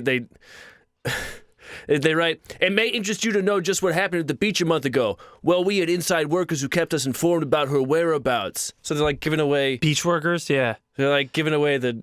Is this really a so? Yeah, comic book villain giving his plans up. Yeah, and then so Minnie is like, "Oh my God, what are we gonna do?" And then it turns out the next day, 6 weeks after she disappeared, Amy calls her mother from a hospital in Douglas, Arizona. What? Yes. Whoa. And her mom says, "Don't talk." Mom, they cut my asshole hairs out. You wouldn't believe it. Oh, I know, lady. Oh, I got Whole town knows. Me. So her mom. We had a Christmas vigil. It's called Dingleberry All the Way. Sick. How's Osterman anyway? What's his name? Now her mom said, "Don't talk." But she got to Douglas overnight in a special Pullman car, and by the time she got there, Amy was already talking to everybody around. What's a special Pullman car? It's a fancy train car Oh, huh. that Got moves fast. fancy train car. Got it. And in her room was already a stenographer from the local army post. And so she starts telling her story. She said, Don't talk to anyone. Write this down. Yeah. My mom said, don't talk to anyone, and then you came. she says, "I was at the beach. A couple came up to me. They said, 'Our baby is in trouble. Will you pray for her? It's in our car.'" And so she says she followed the couple to the car. When she got to the car, there was just a guy in it. Never good when there's suddenly a man. No, exactly. Yeah. Your baby's fucked off. This is some Buffalo Bill shit. Will you help me with my dog? I'm gonna get this couch, and I got a bum wing. Are you a pretty big fat person? And then she says they chloroformed her. And as she lost consciousness, she remembers the car driving away. She wakes up in a white nightgown in a room with flowery wallpaper. She has 3 captors, a man named Steve, a second man she doesn't know the name of, and a woman named Mexicali Rose. Oh, that's a Not good a lot of fucking those going name. on, huh? They tell her about the ransom. She says, "No way."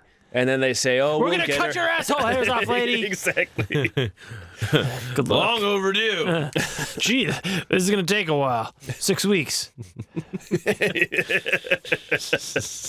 She says she becomes suspicious when Rose starts asking her questions about her childhood.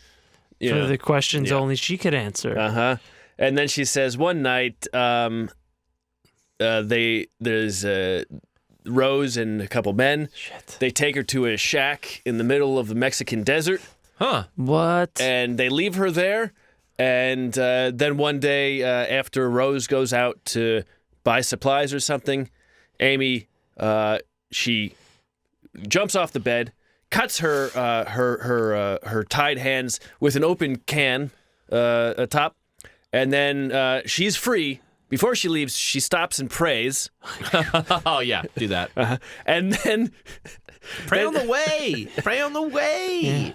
she gets up and she Man, my butt cheeks are so smooth. It's really easy for me to haul ass like this. she runs out of the shack. Makes And me aerodynamic when I flee. she spends the next 17 hours wandering through the Mexican desert until she runs into That's halfway to fucking Toronto. It might as well be. She ends up at the house of Senor and Senorita Gonzalez. They find her and they say, "Oh my God, this lady's in terrible Ay, condition." Dios. They get her a taxi. They send her to the hospital. Esta señora es en condición muy mal. Terrible. Horrible. And then she, from that Mexican hospital, she is sent to Douglas, Arizona, where she then calls her mother. Huh. And everybody says, "Oh, she is emaciated. She's in terrible condition." There's differing reports on whether the woman who saw her said she actually looked bad, or her shoes were dirty or weren't dirty. Some say they were white. Some say it was white because of the dust from the desert. Some say she looked great after losing all that weight. Yeah. She And did. getting her asshole shaved. She was in the hospital bed wearing a watch that she did not have before she went to the beach. So Somebody gave it a watch. You give it a watch. What? So this is Ormiston. who knows? Who does know? What's I mean, he's not with her. She was in a Mexican yeah, but shack, he John. knows people. He could call people. There's a macaw somewhere. Yeah, and What the so hell? you know, Where the fuck did he go? well, he went back home. Who knows? I mean, where did he go when he was missing after she was missing? Did he? Was He he was in on- missing, Johnny. Was If he in on wasn't this missing, shit? No one knows. Are you fucking with us? No one has ever known. Okay, so you don't know either. No. Oh, cool. So, Aimee, Very interesting. What do you think? Are you gonna get to it? I mean, yeah, I mean, we can cover it at the end. Okay. Yeah, okay. let's go. Sorry. So Aimee, she sticks to her story.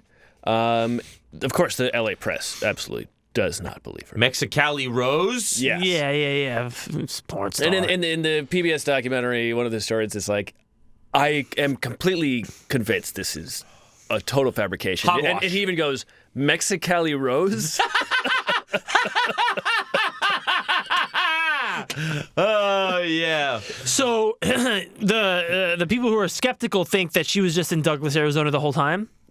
No, I mean, there are sightings of her up and down the coast. There's even, there are even sightings of her in Douglas area. There's sightings of her in Mexico. So there's sightings of her. And so, But also sightings. What the fuck? Right. There's Yeah, no- what, you don't go up and talk to her? Oh I man, I saw her. this lady. I saw her Right. in Bisbee. And- What? Who did you see? Yeah. You're not gonna verify their Facebook photo. You just saw some lady with the same haircut. Because if there's somebody missing and you go, oh, I saw her, then you're interesting. Yeah. That's And the whole deal. Yeah, I saw her. Yeah, I saw her. Well, she had a titty out, to be honest. I don't know. This didn't one wanna had a say bunch of nothing. asshole hair. Yeah, it couldn't have been her.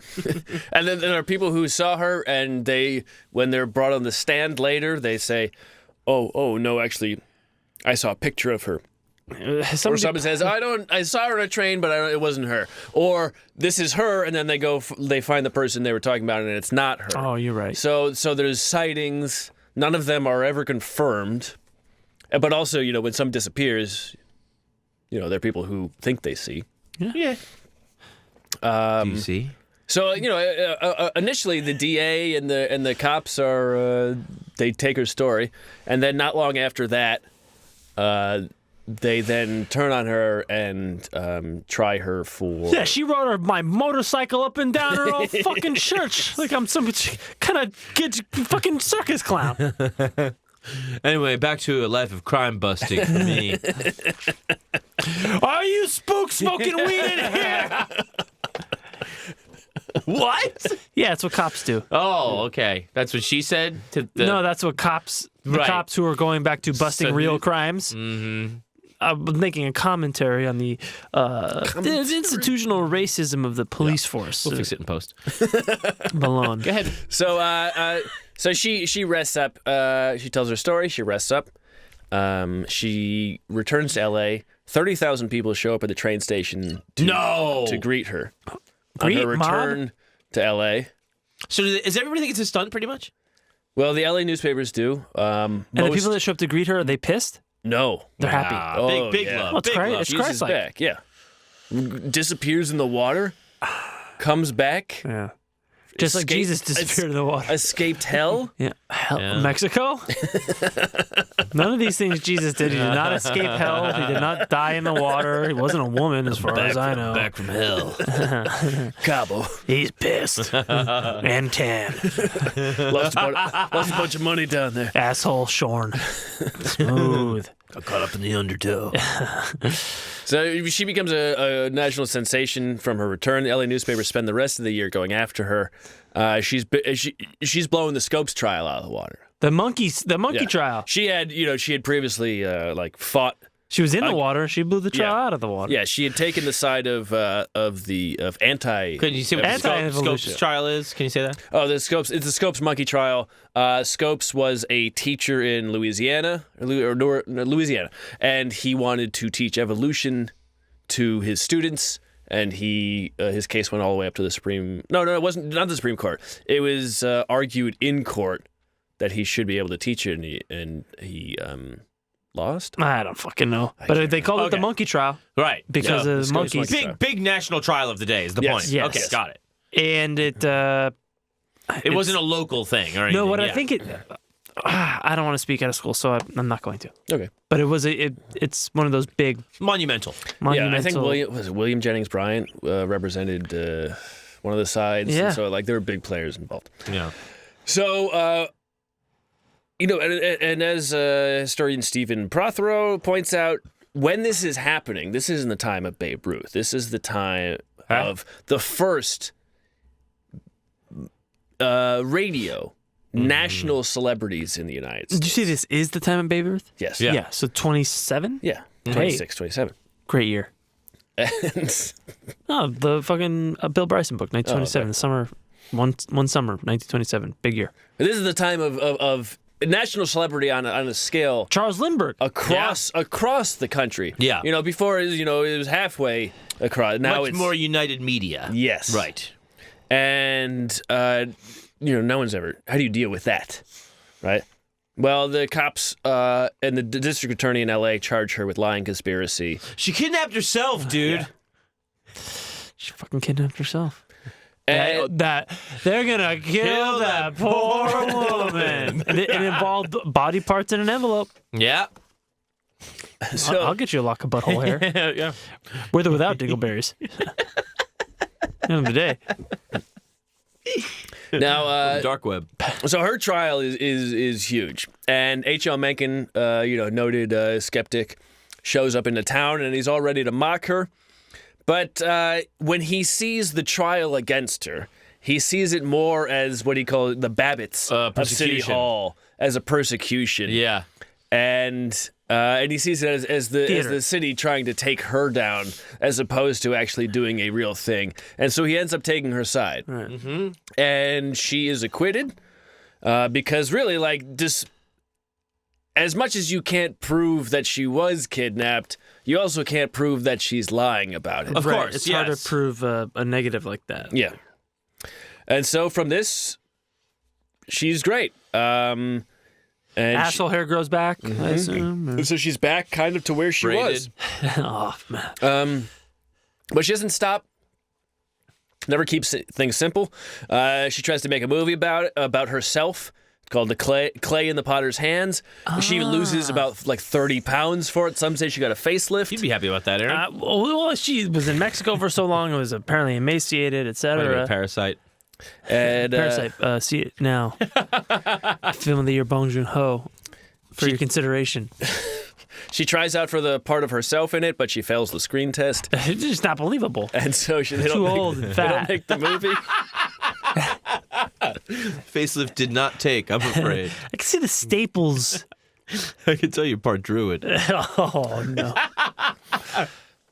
She opens a musical / play about her life. Never talks about the kidnapping, so it's not well attended. Everyone's like, I waited for 3 hours. Not one mention of chloroform or Mexico. Yeah, get to the scandal already. Come on. She briefly marries a singer from one of her productions. And And she Ormison is just... he disappears. Yeah. Or no, not disappears. He just leaves Disintegrated. regular society. His intrinsic field was disintegrated. Yeah.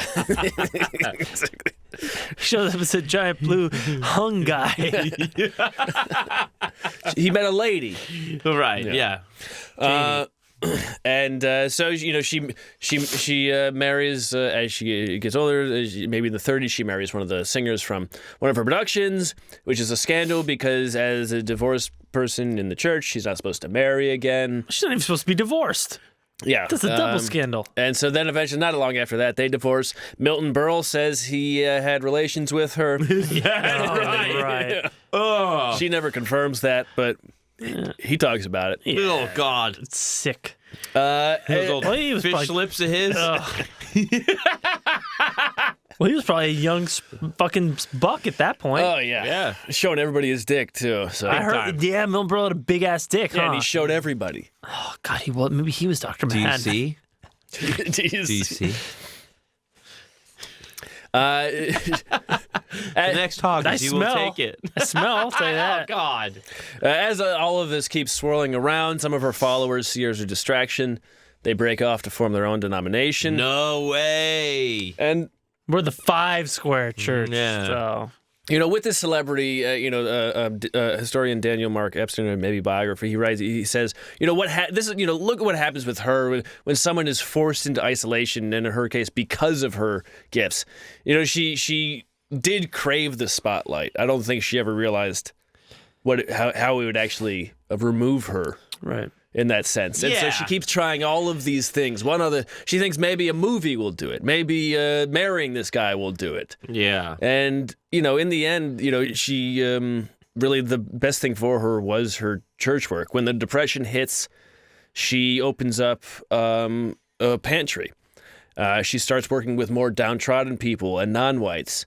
She has more black. Her congregation was largely white, but she spreads out. There's a period for about 4 or 5 years after she moved here where she was building like a church a week, they said. Damn. And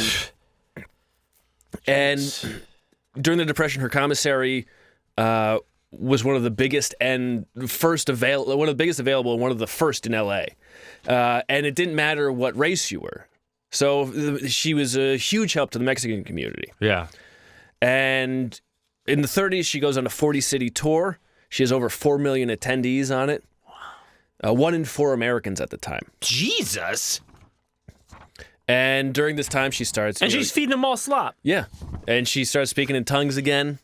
Can't speak Spanish, though. Yeah, well, after you eat that shit, you can only speak in tongues. Butthole speaking in tongues.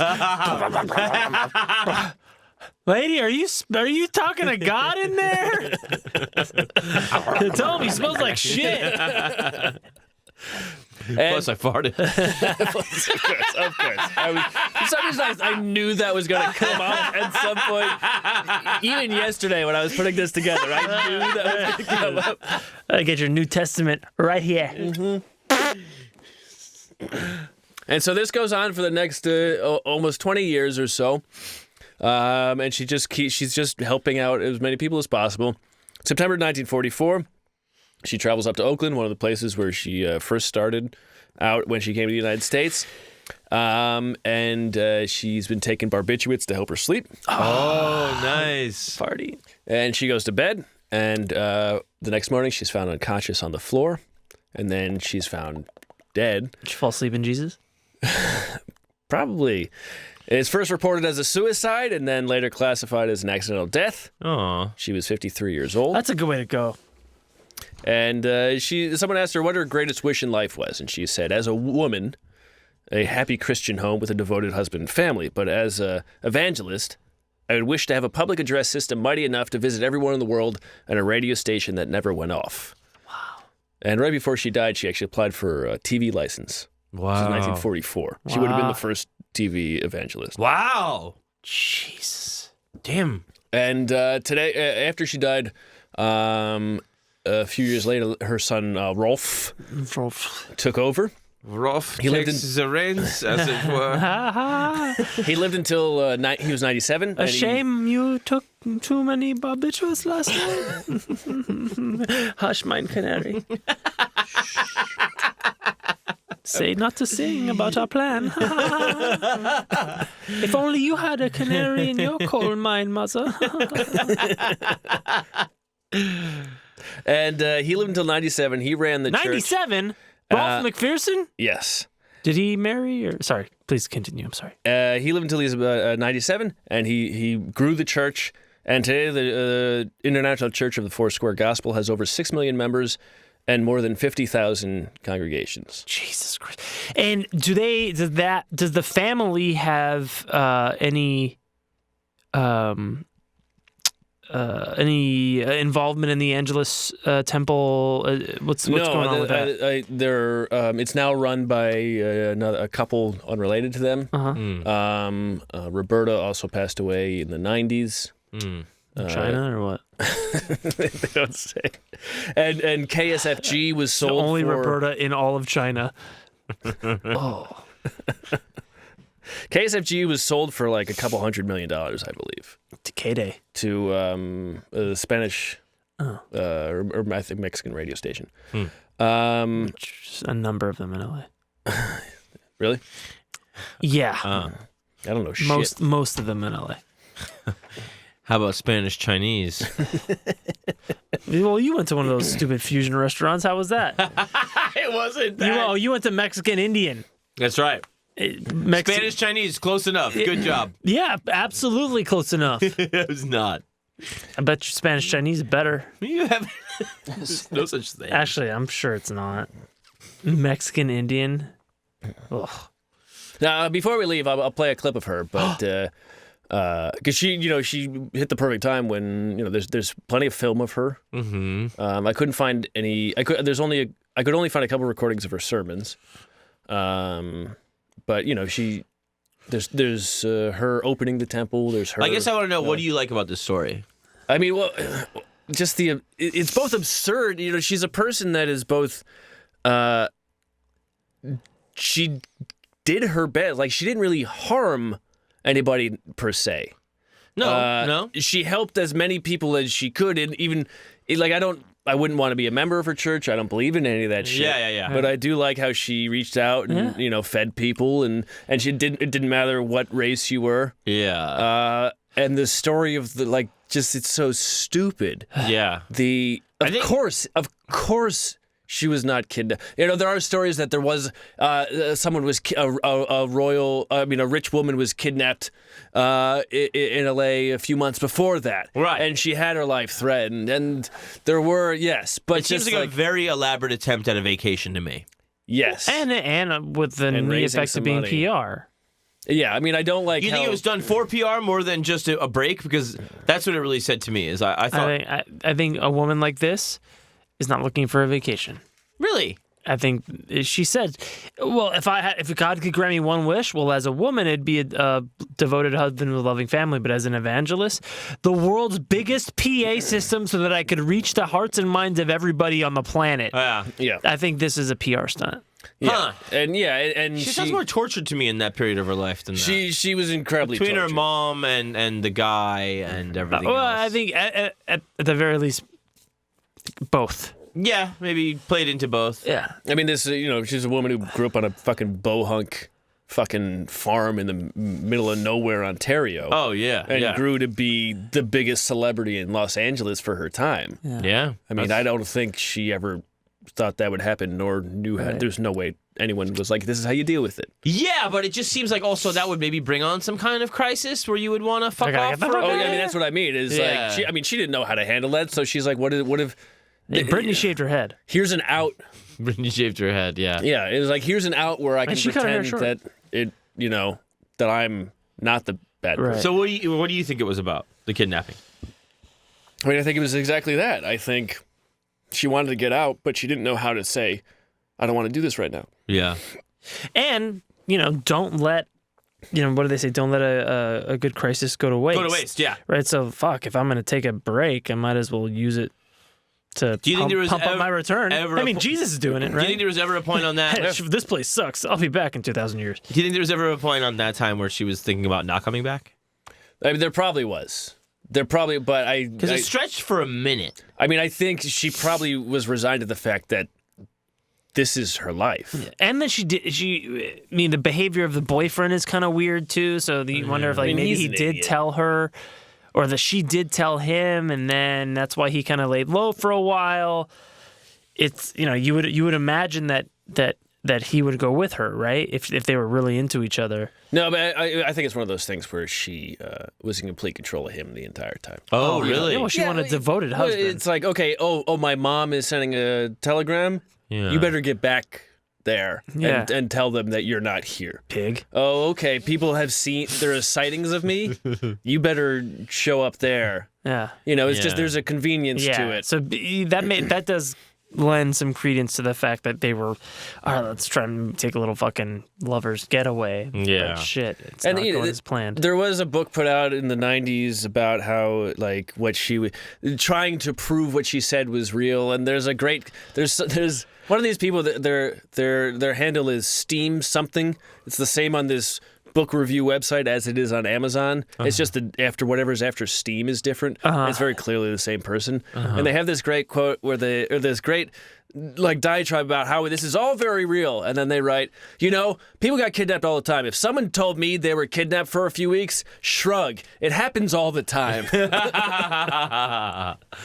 Very, very much want to Yes. believe Yeah. that story. Yes. That's good for them. Yes, and she did do some good, but they also made what is today $500,000 from that memorial service. And yes, that was good that it helped feed the community, but she had a huge castle house. Okay, do you Where think was her house? It sold for an insane amount of money. She had one in Echo Park and then one out in maybe Eagle Rock, Pasadena area. Oh, do we know any? Are they still there? Can we go check them out? Yes, I have them. Yes. I have got him on Zillow? Luke Jeanette. No, there's a bunch of LA Times articles about him. Oh, that's great. We should go check them out. See if there's any chicks there, like in Oh, yeah. white flowing robes No, or anything? purely aesthetic, architectural. Architecture? What did she build the house? She said a castle, man. Yeah, it's a Do bunch you know of what- you know- ex-cons built do you it know and what a- chiseled their names into it. Mexicali roads forever. These toilets make great Pruno. These radiators make great grilled cheese. See these rats here? Radiators? Oh, the Radiators. radiators. Yeah. Wow, check out. You want to know what I do with these tissues? Compromise. I mean, you guys must think that the story is fucking bullshit, right? What, the kidnapping? Yeah. No, I mean, She probably wasn't. I mean, she kidnapped herself, dude. I think she probably kidnapped herself, Yeah. but I think the motives are, Muddled. yeah. Also, it just could have been like It's fucking- runaway bride scenario. Like, oh fuck, I can't handle this. Wait a minute, I love him. Also, kind of a midlife, like one of those, and like just like, if every day, if you're opening a church a day, like a week or whatever, and like all that shit, it's just like it's gonna build to a point where then you have this many services a day, and then all this time on the radio, and then there just might become like a breaking point where your mom tells you can't fuck John Osterman anymore, in any decade. What? and then you're like, all right, well, what do I do now except go to fucking whack ass Arizona? Yeah. You know? You don't know anything out there. No. Fucking busting their heads on red rocks. What? So But you know what I mean? Yeah, I do. her castle was in Lake Elsinore, Oh, that's far away. Oh. They do skydiving out there. but it had like all these secret tunnels so she could escape Oh, the press. what? Oh, we're gonna have yeah. to pay. You're gonna have to Patreon about this shit. Yeah, all right. Is there enough about I wonder if we'll add it to one. the L.A. Meekly Boys have done anything about. They did. I also I should shout out the LA Meekly Boys. I did Yeah. listen to their episode that they talked about cults. They also did in that same episode in the Source Cult. Oh, the Source Family, very, very good. L.A. I mean, is the cult Yes. because Well, of what you it's, mentioned earlier. You got a quack per mile. Or the quack per quapita is through the roof. So, do you want to give us this clip of her? So this is a story that you guys are certainly familiar with, and I've even heard you do it. You know, a slightly different version, but this is her in 1929, out in front of the Angelus Temple with her son, or behind it. Is this just audio or is there video? There is some video. I'll show you, boys. Yeah. Echo bar. On this my anniversary, Aimee Semple McPherson and the name Angelus Temple has sometimes, I guess to our friend, seemed synonymous with trouble and with test. But now I think that the clouds have rolled away and the sun is shining. Sometimes I feel like the story our postmaster in Ingersoll, Canada, Joe Gibson, used to tell. One time there was a man, a farmer, There was a man. who used to water his milk. What? At the end of every day, he would go down and take a bucket to the spring, fill it with water, pour it in the milk. One day, he made a mistake, and he got 2 frogs in the pail without knowing it. The moment the 2 frogs were in the milk can, one said to the other, "Well, this is no place for a respectable frog. Here's where I quit." He went to the bottom and died. The other frog said, "Well, I shall keep on kicking a little while and see what happens." So he kicked and he kicked and he kicked and he kicked. And in the night, it seemed as though his little frog heart would break, but he just kept on kicking. And sometimes it seemed as though despair would almost crush his soul, but he kept on kicking. And the story goes that in the morning, when the farmer came out, not only did he find the frog alive, but sitting on the top of a pound of butter, singing to the top of his voice. So through the night of despair and test, we kept on praying. We kept on believing and trusting, and now we have our pound of butter, and we're singing at the top of our voice. God bless you, my friends, one and all. It's pretty good stuff. You told that story with the Arizona cult? Was that what we're... That's No, I was just thinking because of Frank Abagnale. Oh, from Catch Me If You Can? Yeah. The Christopher Walken. Two thing. mice fell into a bucket. Oh, that's Yeah. where it's from. Yeah. She had some big boobs. Yeah, she's actually quite cute and personable too. Yeah, it's a little... She has a it's lot of little- There's a lot of character. It's a little televangelist-y, but it's more charming and folksy. yes, a ton of that, it's yes. way more personable than Yeah. it's Than the because it wasn't picture. corrupted It by the doesn't. medium It's yet. not beating you up like over the No, head, and no, it's no. like obviously if you're doing less of the fire and brimstone stuff. Yeah. It's gonna come that way. But yeah, she's very, very cute. You know, when you see her in action. You'd love to chloroform her and take it to Mexico. Oh, boy. Huh? Don't play stupid. What? Don't play You- stupid. Yeah. I want to take it. I've never been to Mexico in my life. Yeah, that's why you would grew love up to down here, that's- you that's savage. what- yeah, you would love live to- down the street from this lady. Yeah, but that's not and now she's Mexico. out of fucking business. Yeah. Yeah, big Oh. surprise. Yeah, I fucking went back to 1928 with my big blue cock, and I chloroformed her. Yeah. It's With your 1928. fucking It's sideways. 1928, and I'm putting the rag over her face. Blown away. this- She's blown away with my sideways urethra. She has no idea I'm This Chinese. is the last time I feel guilt. Fucking asshole. Yeah, fuck you, Dude. you're You sick. didn't even hear that whole thing. I heard every minute of You're it. shit. I heard her boobs flopping on her chest. Christ. He's kicking for butter. Oh God! I was turning God. butter in my pants. Oh, no. Oh, Matt, that was really good stuff. that Thank was you. great. That's Thank you. a nice profile. Enjoyed that quite a bit. I really didn't see that whole scandal coming at the end. I'll tell you No, that. that came out of nowhere. That really Yeah. kicked it up a notch. Yeah. It It really really did. Yeah. It was pretty surprised I'd never really seen that, like, I guess kind of like reenacted or rebuilt in some kind of movie way or something, you know? Yeah. It seems like a very huge American folksy story that, you know? There was a Sister Amy movie that came out last year, and I didn't hear about it until... Who was I it? Reese Witherspoon or something? I think it almost was, but it wasn't. I can't. I mean, I've known D'Angelo Temple. It was somebody with bigger tits, if it helps. She's not a slouch. She's had a couple kids.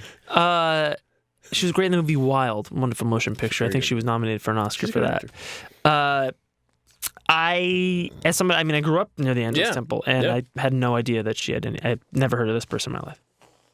Yeah, it's pretty crazy stuff. Yeah. Oh, and there's some there are. Is it the flowers? Yeah, there are the flowers that are by the lake there. The lotus flowers.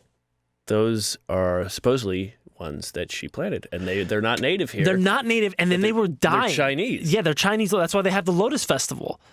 Okay, this is great. This is great. So they have the Lotus Festival every year in Echo Park. Yeah. And then what happened was when they were redoing the lake, they fucking killed all those flowers. And what happened is that some dude illegally took cuttings of those and had been keeping them for years. Whoa. Illegally.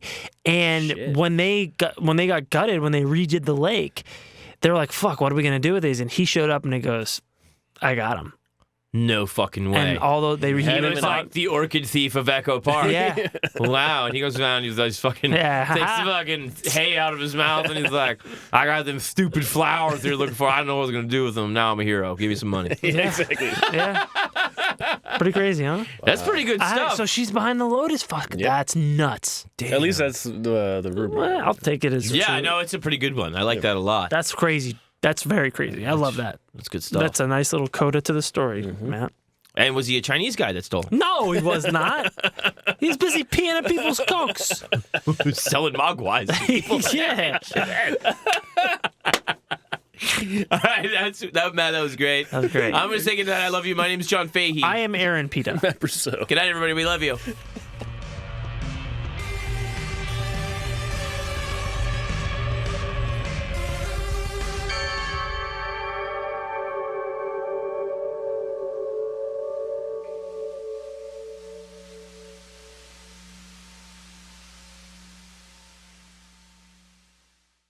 Starburns Audio.